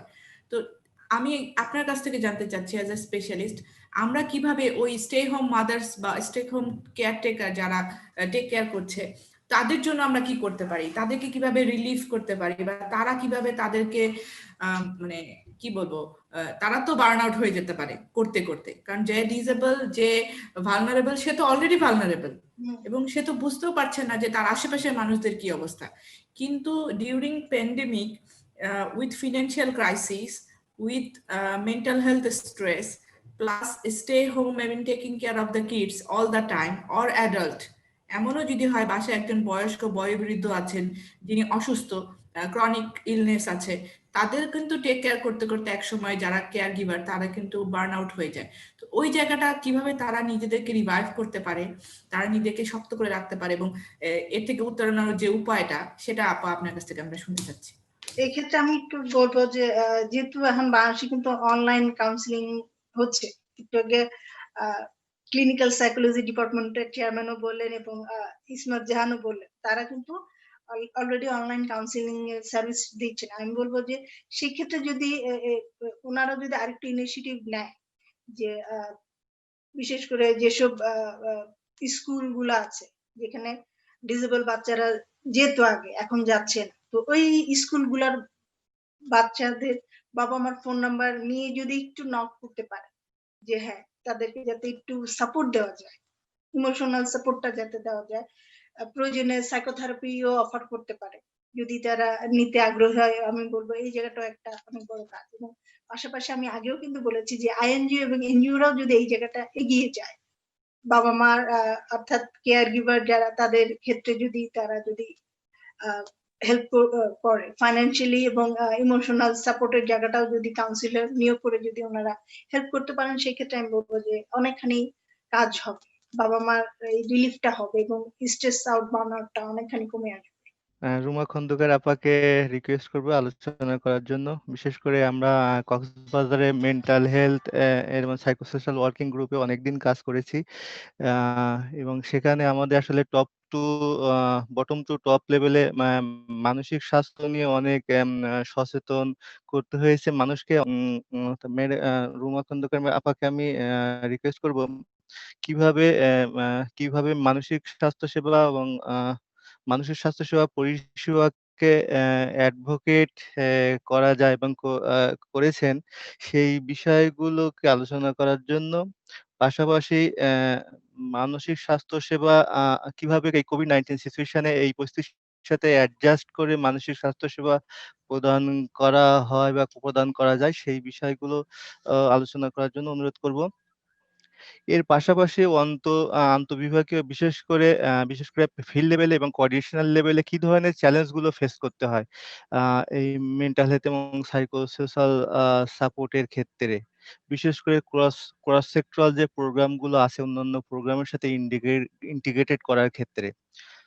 আর যদি কোনো রিকমেন্ডেশন থাকে আপার এই এমএসপিএসএস কে মেইন স্ট্রিমিং এ আনার জন্য সেই বিষয়গুলো তুলে ধরার জন্য। ধন্যবাদ সাইদুল ইসলাম ভাই। যেহেতু আমি আসলে কক্সবাজারে কাজ করি, আর কোভিড-19 সিচুয়েশনটাকে যদি মাথায় রেখে কথা বলি, তাহলে আসলে প্রভাব পড়েছে, যেমনি পড়েছে রোহিঙ্গা পপুলেশনের উপরে, ঠিক একইভাবে এর প্রভাব পড়েছে আমাদের ন্যাশনালদের উপরেও যারা এখানে আছে। আর আজকে যদি আমরা আলোচনা করতে চাই, বিশেষ করে যারা আমরা কক্সবাজারে এনজিও ওয়ার্কার আছি, NGO, national NGO, UN organisation, বেশিরভাগ স্টাফ ফ্রি আমরা কিন্তু বাড়ি মানে আমাদের যে রুট সেটা ছাড়া আমরা কিন্তু ওখানে কাজ করতে গিয়েছি। সো প্যান্ডেমিক কিন্তু আসলে যখন আমরা বলবো প্যান্ডেমিক সিচুয়েশন এবং আমরা সেবা দিতে যাচ্ছি আরেকটা গ্রুপ যারা সুবিধা বঞ্চিত, যারা তাদের নিজের অস্তিত্বের লড়াইয়ে এখনো চলছে, এবং আমরা যারা সার্ভিস দিচ্ছি আমরাও কিন্তু আসলে আমাদের বাড়িতে নেই, আমরাও কাজের প্রয়োজনে একটা বড় গ্রুপ কক্সবাজারের থেকে আমরা সার্ভিস দিচ্ছি। এর পাশাপাশি আমাদের আরো একটা বড় গ্রুপ আছে যারা ফিল্ডে কাজ করে, যাদেরকে আমরা আমাদের একটা বড় ওয়ার্কফোর্স আছে ভলান্টিয়ার। সো সেই গ্রুপেরও কিন্তু কাজের উপরে একটা ইম্প্যাক্ট পড়েছিল। তো আমি একটু ছোট ছোট করে বলবো আমাদের বোঝার সুবিধার্থে, যেহেতু হিউম্যানিটেরিয়ান কনটেক্সটটাকে রিপ্রেজেন্ট করব। আর আমি এই মুহূর্তে কাজ করছি সেভ দ্য চিলড্রেনের সঙ্গে। সো আমাদের কিছু প্রোগ্রামও আছে। পাশাপাশি আমি কক্সবাজারে যে mental health and psychosocial support working group আছে, যার মধ্যে একটা প্ল্যাটফর্ম, যার মধ্য দিয়েও বেশ কিছু ইনিশিয়েটিভ নেওয়া হয়েছে, সেই বিষয়গুলো আমি একটু একটু করে তুলে ধরতে চাই। প্রথমেই যদি আসি যে আমাদের রোহিঙ্গা পপুলেশনের উপর আসলে কি ধরনের প্রভাব পড়েছিল বা পড়েছে, আমরা সবাই এটা নিশ্চয়ই একমত যে লকডাউন যখন আমাদের শুরু হয়েছিল তখনকার যে আমাদের অভিব্যক্তিগুলো ছিল, ইমোশন গুলো ছিল, ভয় ছিল, ভীতি ছিল, সেটা কিন্তু অনেকখানি আমরা সময়ের সাথে সাথে একটু ভিন্ন রূপ নিয়েছে এখন। যদিও আমাদের এখন আমরা জানি যে সেকেন্ড ফেজ ওয়েভ চলছে ওয়ার্ল্ড ওয়াইড। তো প্রথম দিকে যেটা হয়েছিল যে যখন অনেকটা বলা যায় একমাত্র ক্রিটিক্যাল সার্ভিস ছাড়া বাকি সবকিছু যখন বন্ধ করে দেয়া হলো, মানে যাতে আর সংক্রমিত না হয়, তখন দেখা গিয়েছে রোহিঙ্গা পপুলেশনের ভিতরে বেশ কিছু ইনসিকিউরিটি ডেভেলপ করেছে। এমনিতেও তারা এই ধরনের ফিলিং এর মধ্যে থাকে, কিন্তু এই প্যান্ডেমিকের শুরুতে যখন আমাদের অফিসিয়ালি লকডাউন হয়ে গেল, আমরা রেস্ট্রিক্টেড হয়ে গেলাম মুভমেন্টের, আমরা সার্ভিস দিতে পারছি না শুধুমাত্র ক্রিটিক্যাল সার্ভিস গুলো ছাড়া, তখন দেখা যায় তাদের মধ্যে বেশ কিছু রিউমার ছড়িয়ে গেল। কিরকম যে আমরা যারা বাংলাদেশিরা তাদেরকে সার্ভিস দেই, তাদের যদি কোনো রকম সিমটম হয় ধরে নিয়ে গিয়ে তাদেরকে গুলি করে মেরে ফেলবে। এবং এই যে গুজব, এই গুজবের কারণে দেখা গিয়েছে তাদের জ্বর আসছে, তারা বিভিন্ন ধরনের কষ্ট পাচ্ছে, কিন্তু তারা কোনো হেলথ পোস্ট বা হসপিটালে যাচ্ছে না। যাচ্ছে তো নাই, নিজেদের মধ্যে এক ধরনের গুটিয়ে রাখার প্রবণতা তাদের মধ্যে লক্ষ্য করা যাচ্ছিল। তো আমরা যখন এমএসপিএসএস নিয়ে আজকের এই আয়োজন, আমি বলবো যে আমাদের এমএসপিএসএস এক্ষেত্রে একটা বড় ভূমিকা রাখতে পেরেছিল। যেমনি তাদেরকে তথ্য সরবরাহ করা হচ্ছিল, ঠিক তেমনি তাদের দরজায় পৌঁছে গিয়ে তাদের সঙ্গে বিশ্বাসের সম্পর্ক তৈরি করে তাদেরকে এটুকুন কনভিন্স করতে আমাদের চেষ্টা করতে হয়েছে যে আপনারা আমাদেরকে বিশ্বাস করেন এবং আপনারা ততটাই সিকিউর থাকবেন সেই নিশ্চয়তা দিয়ে আপনাদের সেবার ব্যবস্থা আমরা করছি। তো এই যে ধীরে ধীরে পদক্ষেপের মধ্য দিয়ে তাদের মনে জায়গা করে নেয়া, যেন তারা সার্ভিস নিতে আসে। সো এই পথটা তৈরি করার ক্ষেত্রে এমএসপিএসএস সার্ভিসের যেই বেসিক জায়গাগুলো আছে, যেমন সাইকোলজিক্যাল ফার্স্ট এইড, তারপরে হচ্ছে গিয়ে ইমোশনাল সাপোর্ট দেওয়া, তাদের সঙ্গে এমপ্যাথেটিকলি সময়টা কাটানো এবং তাদেরকে ডিগনিটির সাথে তাদের সঙ্গে কনভারসেশন গুলো করা, রেসপেক্ট করা এবং তাদের যে অ্যাপ্রোচ ইনভাইট করা, এই প্রত্যেকটা ছোট ছোট কম্পোনেন্টকে মাথায় রেখে এমএসপিএসএস এর প্রোগ্রামগুলোকে ডিজাইন করা হয়েছে। শুধু যে সেভ দ্য চিলড্রেন করেছে তা না, আমরা যারা বিভিন্ন অর্গানাইজেশনের একটা প্ল্যাটফর্মে ডিসকাস করেছি তখন কিন্তু আমরা এভাবেই প্রমোট করার চেষ্টা করেছি, এবং সাইদুল ভাইও আছেন এখানে। কিছু কিছু অর্গানাইজেশন অনলাইনেও বেশ কিছু সাপোর্ট দেওয়ার জন্য কাজ করেছেন এবং দিয়েছেন, সেই ডাটা আমার কাছে নেই, কিন্তু আমি জানি যে এটা এসিএফও চাইলে জোগাড় করতে পারবে, হিউজ ডাটা আছে যে বিষয়ে তথ্য দিতে পারবে। একটা লিমিটেশনস হচ্ছে রোহিঙ্গা রেসপন্সে নেটওয়ার্কেরই ভালো ফ্যাসিলিটি নাই, সেখানে ইন্টারনেটের লিমিটেশনস আছে, সেখানে ডিভাইসের লিমিটেশনস আছে, সেখানে এডুকেশনেরও লিমিটেশনস আছে, সেখানে আসলে অনলাইন প্ল্যাটফর্মটা কতটা ইফেক্টিভ আপনারা নিশ্চয়ই অনুমান করতে পারেন। তবে যখন আমরা এই চ্যালেঞ্জগুলোর মধ্য দিয়ে যাচ্ছিলাম তখন ধীরে ধীরে আমরা আমাদের প্রোগ্রামগুলোকে চেঞ্জ করেছি। আগে যেখানে ওনারা আমাদের হেল্প পোস্ট বা সেন্টার গুলোতে আসতেন, আমরা কিন্তু সেই মডালিটিসটা চেঞ্জ করে আমরা ওনাদের কাছে পৌঁছে গিয়েছি। আমাদের স্টাফদের এত ধরনের ভয়, অ্যাংজাইটি, প্যানিক যে ওনারা ইনফেক্টেড হয়ে যেতে পারে, তার মধ্যে থেকেও সেফটি মেজার গুলো নিয়ে তারা ডোর টু ডোর ভিজিট করে কিন্তু তারা সাইকোসোশ্যাল সাপোর্ট দিয়েছেন। আর আমার আগের প্রেজেন্টার যারা ছিলেন আমার কলিগরা, ওনারা বলেছেন যে খুব স্পেশালাইজ সাপোর্ট গুলোর কথা বলেছেন অনলাইনে, যেখানে প্রফেশনালরা দিয়েছেন, কিন্তু যখন আমরা হিউম্যানিটেরিয়ান ফিল্ডের কথা বলবো সেখানে কিন্তু প্রফেশনাল অ্যাভেলেবল তেমন একটা পাওয়া যায় না। যাদের বেসিক দক্ষতা আছে আমরা সেই মানুষগুলোকে, সেই ভলেন্টিয়ার গুলোকে কাজে লাগিয়েছি যারা তাদের পাশাপাশি থাকে। তো এই রিসোর্স গুলোকে আমরা মাথায় রেখে আমাদের ডিজাইন গুলো সাজিয়েছি। এখন সাইদুল ভাই যে প্রশ্নটা করেছিলেন ইন্টিগ্রেটেড কম্পোনেন্ট হিসেবে এমএসপিএসএস, আমরা লক্ষ্য করি mental health and psychosocial support এমন একটা কম্পোনেন্ট, এমন একটা সাপোর্ট এবং সার্ভিস যেটা আসলে আলাদা করে দেয়ার, হিউম্যানিটেরিয়ান কনটেক্সটে আলাদা করে আসলে দেয়ার সুযোগ নেই। কেননা প্রত্যেকটা প্রোগ্রাম যেগুলো আছে, হেলথ, নিউট্রিশন, চাইল্ড প্রোটেকশন, জিবিভি, আরো আছে এডুকেশন, আরো আছে এফএসএল, ওয়াশ, প্রত্যেকটা প্রোগ্রামেই কিন্তু হিউম্যান কমিউনিকেশন আছে। আর যখনই একজন মানুষের সঙ্গে কোনো কমিউনিকেশন আসবে তখনই কিন্তু এমএসপিএসএস সাপোর্ট সেখানে ইনবিল্ড থাকতে হবে, না হলে যারা আমাদের কাছে সার্ভিস নিতে আসবে তারা সেই বোধটা তৈরি হবে না যে আমি এখান থেকে সাপোর্টেড হচ্ছে, কারণ এমনিতেই তারা ডিপ্রাইভড, তারা ট্রমার মধ্যে দিয়ে থাকে, তারা জানে না যে তাদের লাইফের সিকিউরিটিটা কোথায়, তারা জানে না তাদের ভবিষ্যৎটা কোথায়। সেই মানুষগুলোর সঙ্গে পাশে থাকার যে বোধটা, সেটাই কিন্তু এমএসপিএসএস টিম আসলে করে আসছে এবং আরো করবে। এবার আসি, কিছু চ্যালেঞ্জ আছে আমাদের। প্রথমত হচ্ছে আমরা বলছি যে প্রফেশনাল পাওয়া যায় না, কিন্তু তারপরেও আমাদের যে টিম আছে, ফিল্ড টিম, ভলেন্টিয়ার আছে, আমাদের সাইকোসোশ্যাল সাপোর্ট স্টাফ আছেন, তাদেরকে তৈরি করার জন্য কিন্তু প্রফেশনাল প্রয়োজন। এবং আমাদের রোহিঙ্গা কনটেক্সট এবং ন্যাশনাল কনটেক্সটে যদি বলি, প্রফেশনালের সংখ্যা খুবই কম। সো আমার জায়গা থেকে একটা রিকমেন্ডেশন থাকবে এই কনসোর্টিয়াম প্ল্যাটফর্মকে, যে আপনারা চাইলে কিন্তু গভর্নমেন্টকে এক ধরনের আমি বলবো অ্যাডভোকেসি করতে পারেন, যে কি করে আমরা একটা বড় হিউম্যান রিসোর্স ডেভেলপ করতে পারি এই ফিল্ডে। সেটা হতে পারে 6 মাসের ডিপ্লোমা, হতে পারে 1 বছরের ডিপ্লোমা, ইভেন ন্যাশনাল যে ইউনিভার্সিটি গুলো আছে, যেমন ডিপার্টমেন্ট অফ ক্লিনিক্যাল সাইকোলজি, আমরা জানি আরো ডিপার্টমেন্ট আছে না আমাদের ঢাকা ইউনিভার্সিটিতে এবং অন্যান্য ইউনিভার্সিটিতে। সো তাদের গাইডেন্সে কি করে আমরা কক্সবাজার কেন্দ্রিক একটা কোর্স চালু করতে পারি কিনা, যেখানে আমরা আসলে কোয়ালিফাইড প্রফেশনাল বা ওয়ার্কার পাবো এই সার্ভিসের জন্য। কারণ হচ্ছে এখানে কিছু এথিক্যাল কনসিডারেশন আছে, কিছু স্কিলের বিষয় আছে, এবং রাইট পিপল যদি রাইট পজিশনে না যায় তাহলে হার্মফুল প্র্যাকটিস হওয়ার সুযোগ আছে। সো সেই জায়গা থেকে আমি বলবো যে এই কনসোর্টিয়াম এই অ্যাডভোকেসির কাজটা করতে পারেন। সেটা শুধুমাত্র হিউম্যানিটেরিয়ান ফিল্ডেই না, আমি মনে করি প্যান্ডেমিক না, ইভেন আমাদের ন্যাশনাল কনটেক্সটেও আমি বলবো আমাদের মানে খুব ইন জেনারেল ভাবে যে ওয়েলবিং স্ট্যাটাস আমাদের শিশুদের, আমাদের বাবা মায়ের, এবং আমরা যে ডিসএবিলিটি ইনক্লুশনের কথা বললাম, জিবিবি বললাম, আমরা প্রত্যেকটা কনটেক্সটকেই তখন মাথায় রেখে ওয়েলবিং এর জন্য আমরা প্ল্যানিংটা আরো স্বাচ্ছন্দ্য ওয়েতে করতে পারবো। আর আমাদেরকে একই মানুষকে বিভিন্ন প্ল্যাটফর্মে কাজ করে ওভারলোডেড হলে কোয়ালিটি অফ সার্ভিস যেটা সেটা আসলে ডাউন করে যাবে। আর ফাইনালি যেটা বলবো, স্পেশালি হিউম্যানিটেরিয়ান ফিল্ডে যারা কাজ করি আমরা as a worker, as a professional, আমাদের নিজেদের ওয়েলবিংটাও কিন্তু খুব জরুরি।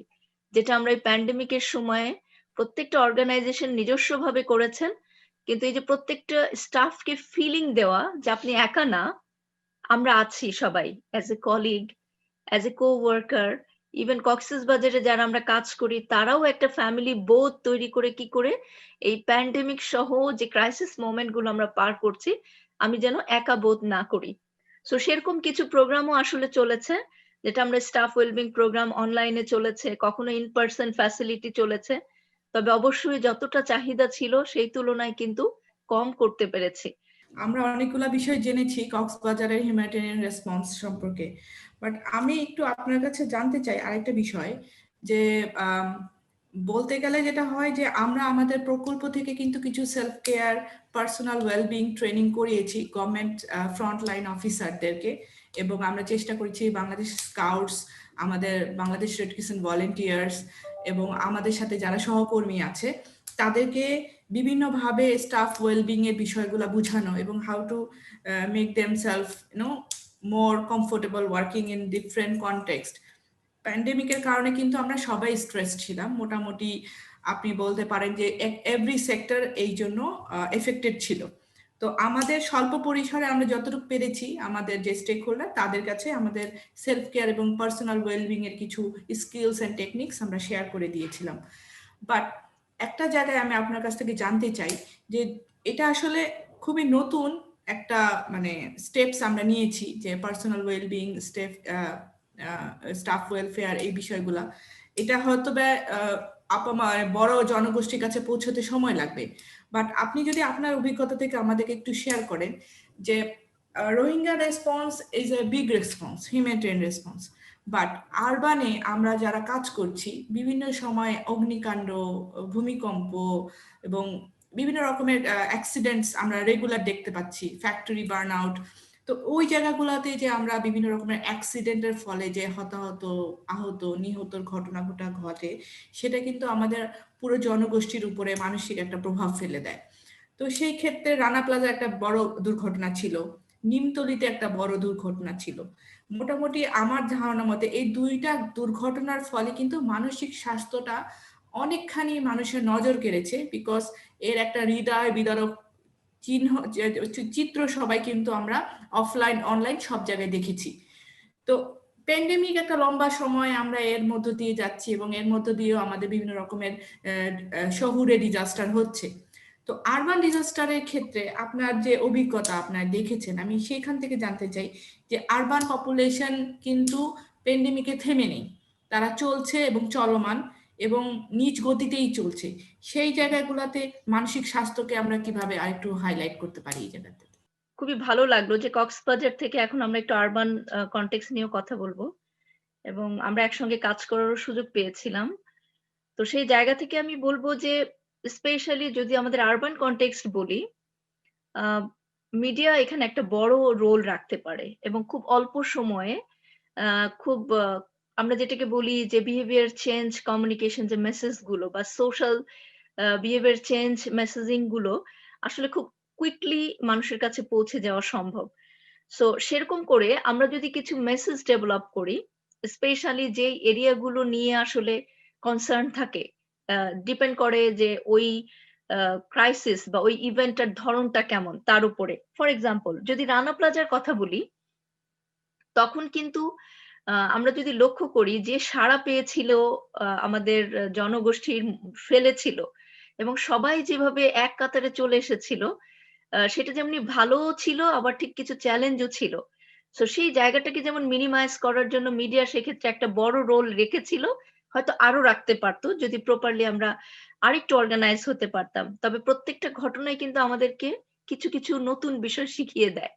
তার মধ্যে একটা ছিল যে রানা প্লাজাতে যারা উদ্ধার কর্মী ছিল, আমরা কিন্তু জানি সবাই যে উদ্ধার কর্মীদের মধ্যে কিন্তু বেশ বড় ধরনের ট্রমাটিক ইভেন্ট মানে ইম্প্যাক্ট পড়েছিল এবং আমরা এও জানি যে একজন দুজন বেশ কয়েকজন সুইসাইডাল ছিলেন এবং একজন মারাও গিয়েছিলেন। সো সেই জায়গা থেকে বলবো যে আমাদেরকে শিখিয়েছিল যে উদ্ধার কর্মী বা যারা হিউম্যানিটেরিয়ান সার্ভিসে থাকে তাদের নিজেদের ওয়েলবিং এর জায়গাতে তাদেরকে সাবধান করা, তাদেরকে আগে থেকে প্রিপেয়ার করা, তাদেরকে এই যে উদ্ধার কর্মী হিসেবে কাজ করা এবং এটার পাশাপাশি যে তার নিজের একটা মানসিক স্বাস্থ্য এবং তার ভালো থাকার বিষয়টা যে আছে, এই দুটোকে যে আলাদা করতে শেখা, এই বিষয়টা সম্পর্কে আমাদের সমস্ত জনগোষ্ঠীকেই আসলে একটু আগে থেকেই প্রিপেয়ার হওয়া দরকার। সেটা আরবান কনটেক্সট, রুরাল কনটেক্সট, সব কনটেক্সটেই হওয়া দরকার। সে কারণে আমরা যেমন বিপদে পাশে গিয়ে দাঁড়াবো, ঠিক একইভাবে ওই মানুষটার সার্ভিসের জন্য যে আমি গিয়েছি, ওটা তার লাইফ, কিন্তু আমার লাইফটা যে ওটা থেকে আলাদা, এই বোধটা আমাদেরকে আসলে অনেকখানি মানসিকভাবে ভালো থাকতে সাহায্য করে। যেটা আমি যেটা বলবো যে খুব অল্প সময়ের মধ্যে সম্ভব যদি আমরা মিডিয়ার সাহায্য নেই। আরেকটা দিক হচ্ছে, যদিও আমরা এখন প্যান্ডেমিক পার করছি, স্কুল কলেজ ইনস্টিটিউট গুলো বন্ধ, আমরা নিউজ পেপারে মেসেজ গুলো ইউজ করতে পারি, আমরা রেডিও ব্যবহার করতে পারি, আমরা সোশ্যাল মিডিয়াকে ব্যবহার করতে পারি, পাশাপাশি আমরা কিছু সাপোর্ট গ্রুপ তৈরি করতে পারি। ফর এক্সাম্পল, প্যারেন্টদের একটা সাপোর্ট গ্রুপ, যেখানে প্যারেন্টদের ইস্যুগুলো নিয়ে কথা বলা হবে, মেসেজ দেয়া হবে। একটা জায়গা থাকবে যেখানে শিশুদের বিষয়ে কথা বলা হবে, তাদের সুরক্ষার বিষয়ে কথা বলা হবে। যেমন আমরা যদি মানে বস্তি, আমাদের যে আরবানের যে বস্তিগুলো আছে, সেই জায়গাগুলোকেও যদি মাথায় রাখি, দেখা যাবে যে ওনাদের কনটেক্সটে, ওনাদের কমিউনিটিকে মাথায় রেখে আমাদের বেশ কিছু সাপোর্ট গ্রুপ তৈরি করা যেতে পারে, যেটা ওনাদের মাঝেই মেসেজ গুলোকে পৌঁছে দিতে পারে। আসলে সবার আগে বলি, আমরা তার কথাই শুনবো যাকে আমি বিশ্বাস করি, যাকে আমি ভালোবাসি। এছাড়া আপনি যেভাবেই দেন না কেন, আমার বিহেভিয়ার চেঞ্জ করা বা আমার ভালো থাকার জন্য আমরা কিন্তু সেই গুরুত্বগুলো দেই না। তো আমি জানি না ফাতেমা আপা, আপনার প্রশ্নের অ্যান্সারটা দিতে পারলাম কিনা, বাট ওভারঅল আরবান কনটেক্সটে ভালো থাকতে গেলে নিজেদের পাশাপাশি একটা বড় গ্রুপকে মাথায় রেখে সেরকম কিছু মিডিয়া আমাদেরকে ইউজ করতে হবে, মানে আমাদের মানসিক স্বাস্থ্য উন্নয়নের জন্য, ভালো থাকার জন্য। মূলত যে বিষয়টা আমি ফোকাস করতে চাচ্ছিলাম, যে not only response, we need to prepare. Like আমাদের আগে থেকে আমাদেরকে প্রিপেয়ার করতে হবে, যাতে যে কোনো ক্রাইসিস আসুক, সেটা রোহিঙ্গা ক্রাইসিস হোক বা আর্থকোয়েক হোক, ফায়ার হোক, যাতে আমাদের যারা ফ্রন্ট লাইনার তারা মানসিকভাবে প্রস্তুত থাকে। তো সেই ক্ষেত্রে আপনি জানেন হতে পারে যে আমরা কিন্তু রানা প্লাজার ইনসিডেন্টের পরে এবং এর পরে বেশ কয়েকটা ফ্যাক্টরি ইনসিডেন্টের পরে কিন্তু আমরা একটা ম্যানুয়াল তৈরি করেছিলাম উদ্ধার কর্মীদের জন্য, যেটা সাইকোসোশ্যাল ফার্স্ট এইড, এবং সেই ম্যানুয়ালটা পরবর্তীতে Bangladesh fire service and civil ডিফেন্সের যে ট্রেনিং কারিকুলাম, সেখানে দুইটা অধ্যায় হিসাবে তারা অলরেডি সংযুক্ত করেছে। প্রথমত আমরা শুধুমাত্র সাইকোসোশ্যাল ফার্স্ট এইডের বিষয়টা অ্যাড করেছিলাম, কিন্তু রিসেন্টলি যে নতুন ট্রেনিং মডিউল রিভিউ হয়েছে সেভ দ্য চিলড্রেনের সহযোগিতায় ঢাকায় একটি প্রকল্পের মাধ্যমে, সেইখানে কিন্তু নতুন আরেকটা চ্যাপ্টার যুক্ত হয়েছে, যে self care and personal wellbeing. Because psychological first aid তো অন স্পট দিতে হবে, কিন্তু যে উদ্ধার কর্মীরা ওখানে কাজ করবে, যে ভলেন্টিয়াররা ওখানে কাজ করবে, তাদেরও কিন্তু নিজেদের যত্নের বিষয়টা আগে থেকে অবগত হতে হবে। আদারওয়াইজ যে কেসগুলো আমরা দেখেছি, যে উদ্ধার কর্মীদের ট্রমাটিক ইনসিডেন্ট, তাদের সুইসাইডাল কেস, এই বিষয়গুলো আগে থেকেই তারা যদি সচেতন থাকে, তাহলে পরবর্তীতে যেটা হবে, তারা ওই রকমের স্টেজ যাওয়ার আগেই নিজেদেরকে উইথড্র করে নিয়ে আসবে তার সার্ভিস থেকে। যেহেতু তারা জানতো না, তারা একদম তাদের লিমিটের শেষ পর্যন্ত চলে গিয়েছিল। তো এই জায়গাটা আসলে একটা লার্নিংস। তো আশা করি সামনের দিনগুলোতে আমরা আরো নতুন নতুন অভিজ্ঞতার মধ্যে দিয়ে যাব এবং নতুন নতুন শিখন আমরা আমাদের কর্মক্ষেত্রে সংযুক্ত করতে পারবো। তো এই পর্যায়ে আমাদের মনে হয় স্পিকার শেষ। আমরা এখন ওপেন কোশ্চেন নিতে চাই। আমাদের মধ্যে একজন কমেন্ট করেছে, Moushumi Sarmin, thank you so much for the initiative to discuss this very important issue. People with extreme poverty more vulnerable and struggling in mental stress, trauma due to insecurity. They have facing limitation to access online services. How can we ensure mental health support to the adult and adolescent? Do you have any minimum care standard guideline which can accessible to our staff members who are providing livelihood cash GBV service to provide integrated mental health support?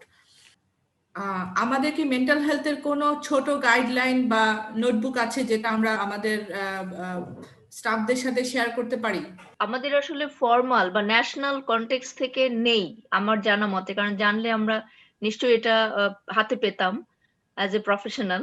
আমরা আমাদের health worker, frontline health ওয়ার্কারদের সাথে যখন আমরা কাজ করেছিলাম আইসিডিডিআরবির সাথে, সেখানেও আমরা একটা গাইডলাইন আসলে ডেভেলপ করেছি। সেটা খুবই ব্রিফ, যে মেন্টাল হেলথ প্রফেশনাল যারা first aid mental health worker যারা, তারা আসলে কিভাবে মেন্টাল হেলথ সাপোর্টটা দিতে পারেন, তা অন্যদের জন্য সার্ভিসটা দিতে গেলে কোন কোন বিষয়গুলো এনশিওর করা দরকার প্র্যাকটিক্যালি এবং ইথিক্যালি, এবং একই সাথে নিজের সেলফ কেয়ারটা এনশিওর করা প্রয়োজন। তো সেটা আসলে পাবলিশ করা হয়নি, তো সেটা আমাদের টার্গেট আছে, আইসিডিডিআরবি খুব শীঘ্রই এটা ডিসেমিনেট করবে, তখন হয়তো সেটা আপনারা পেয়ে যাবেন। আর বাই দিস টাইম যদি কেউ প্রয়োজন মনে করেন, তাহলে আমার ইমেইলেও যোগাযোগ করতে পারেন, আমি আপনাদেরকে সেটা পাঠিয়ে দিতে পারি। আবার আরো কিছু কিছু ব্রিফ আছে গাইডলাইন। এখন আপনি অনেকগুলো বিষয় মেনশন করেছেন, লাইভলিহুড ওয়াশ, জিবিবি সার্ভিসেস, আবার ইন্টিগ্রেটেড মেন্টাল হেলথের কথা বলেছেন। আবার এখন যেমন অনলাইন সাপোর্ট, এটা একটা ভিজিবল সাপোর্ট আমাদের সামনে আসছে, তো সেখানে কিন্তু অনেক ইথিক্যাল এবং প্র্যাকটিক্যাল ইস্যুজ আছে, যে আমরা আসলে কতটুকু কোয়ালিটি দিতে পারছি মানুষজনকে। তো সেটার ব্যাপারে আমাদের কিছু ব্রিফ গাইডলাইন আছে, যেটা অন্তত ইমিডিয়েট কিছু অন্তত ডু নো হার্ম আর কি, যে এই প্রিন্সিপালটাকে মাথায় রেখে আমরা কিছু গাইডলাইন করেছি ডিপার্টমেন্ট অফ ক্লিনিক্যাল সাইকোলজি। তো কেউ যদি প্রয়োজন মনে করেন, আমার সঙ্গে যোগাযোগ করলে আমি আপনাদেরকে ইমেইলে পাঠিয়ে দিতে পারবো। আমি আরেকটা যোগ করতে চাই রিসোর্স, সেটা হচ্ছে আইওএম এর সঙ্গে Dhaka university clinical psychology department একটা কাজ করেছেন কোলাবোরেটলি। সেটা হচ্ছে আমি বলবো যে এটা আসলে একটা বেসিক স্কিল প্যাকেজ, এবং সেখানে বেশ কিছু কার্ডও আছে, যেটা আসলে এই হিউম্যানিটেরিয়ান কনটেক্সট বা ওভারঅল মানসিক স্বাস্থ্য সেবা দিতে গেলে, সাইকোসোশ্যাল সাপোর্ট দিতে গেলে যে বেসিক স্কিল সেটআপ গুলো থাকা দরকার, সেটা যে কোনো সেক্টরের জন্যই হতে পারে। সেই প্যাকেজটাও কিন্তু খুবই হেল্পফুল হবে, এবং যিনি বলেছেন ওনার জন্য সাপোর্টিভ হবে। এবং আমার মনে হয় যে কনসোর্টিয়াম থেকে আইওএম এর সঙ্গে যোগাযোগ করলেও আমার মনে হয় এই ম্যানুয়ালটা পেতে পারে। এটা খুবই হেল্পফুল সবার জন্য। বাংলাদেশ রেড ক্রিসেন্ট সোসাইটিরও একটা গাইডলাইন আছে, এটা সাইকোলজিক্যাল ফার্স্ট এডের উপর একটা ট্রেনিং গাইডলাইন। তো এটা আমরা এই ইয়ারে প্রিন্টে যাব, যদি কেউ ইউজ করতে চায় এটাও পারবে।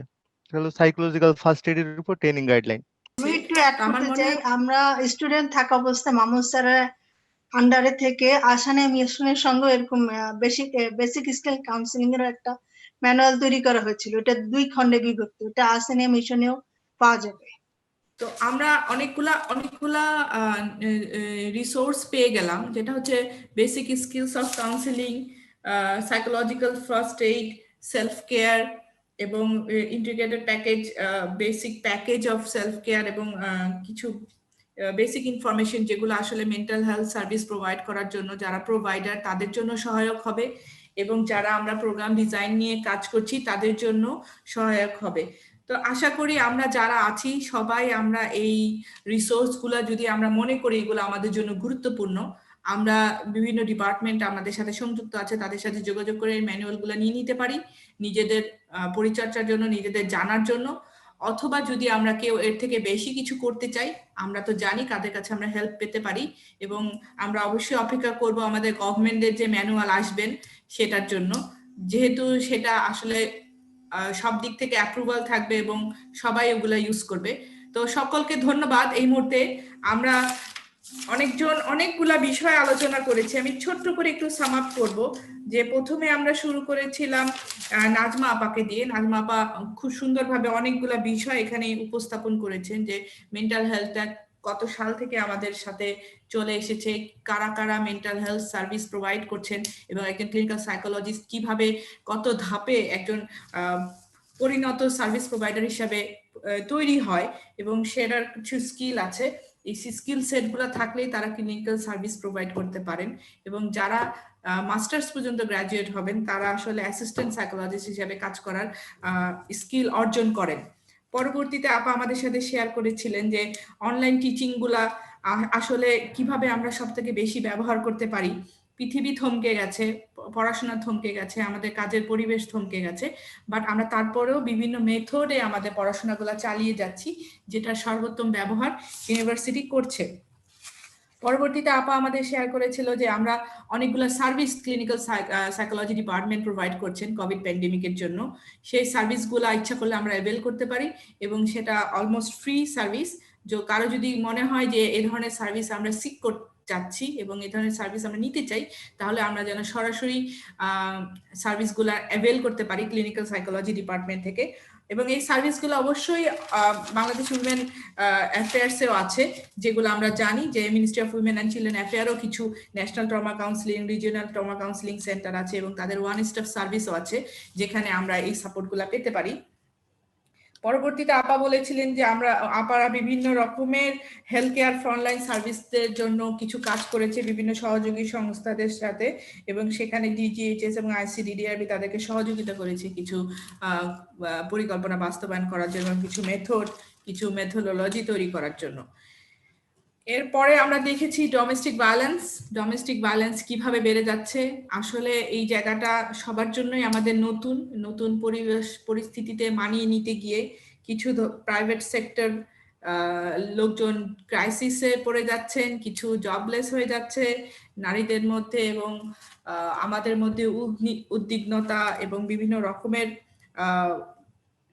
ক্রাইসিস যেগুলো ফ্যামিলি এবং ডোমেস্টিক ক্রাইসিস চলে আসছে। বাট এর থেকেও আমাদের বিভিন্ন রকমের কিভাবে আমরা বের হয়ে আসতে পারি, কিভাবে আমরা কাউন্সিলিং সার্ভিসের মাধ্যমে নিজেদেরকে আরো বেশি শান্ত এবং রেশনাল করে নিজেদেরকে উপস্থাপন করতে পারি, ফ্যামিলি এবং ওয়ার্ক লাইফ ব্যালেন্স কিভাবে করতে হবে, সেই জায়গায় আমরা বিভিন্ন রকমের সাপোর্ট বাংলাদেশ গভর্নমেন্ট প্রোভাইড করছে। সেগুলো আমরা অবশ্যই চেষ্টা করব আমাদের অডিয়েন্সের সাথে শেয়ার করতে, যে কারো যদি ফ্যামিলিতে এই ধরনের প্রবলেম থাকে, কোপিং মেকানিজম হিসাবে আমরা অবশ্যই এই কাউন্সিলিং সার্ভিসগুলো নিতে পারি।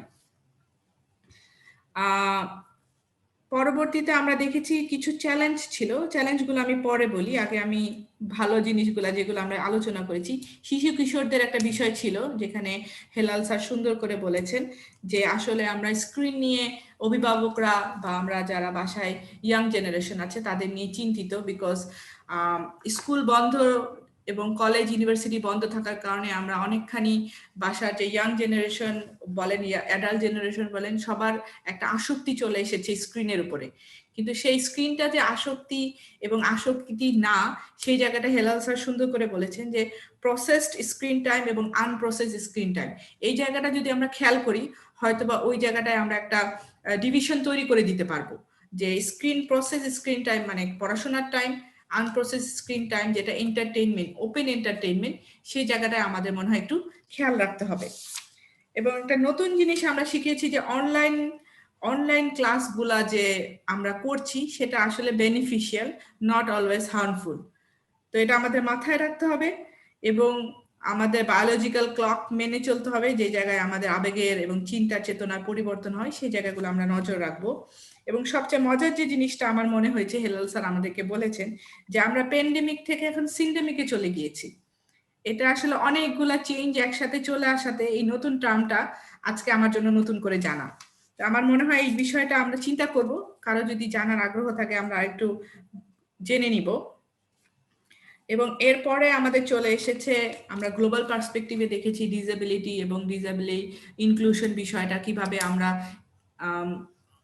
কিভাবে বাইরের দেশগুলা তাদের ডিসেবিলিটি স্ট্যাটাস গুলা, ডিসেবল ফ্যামিলি গুলা, ডিসেবল এবং তার পরিবারের পরিচর্যা, তাদের যত্ন কিভাবে করতে পারি, সেই জায়গায় একটা আলোচনা, সুন্দর একটা আলোচনা ছিল।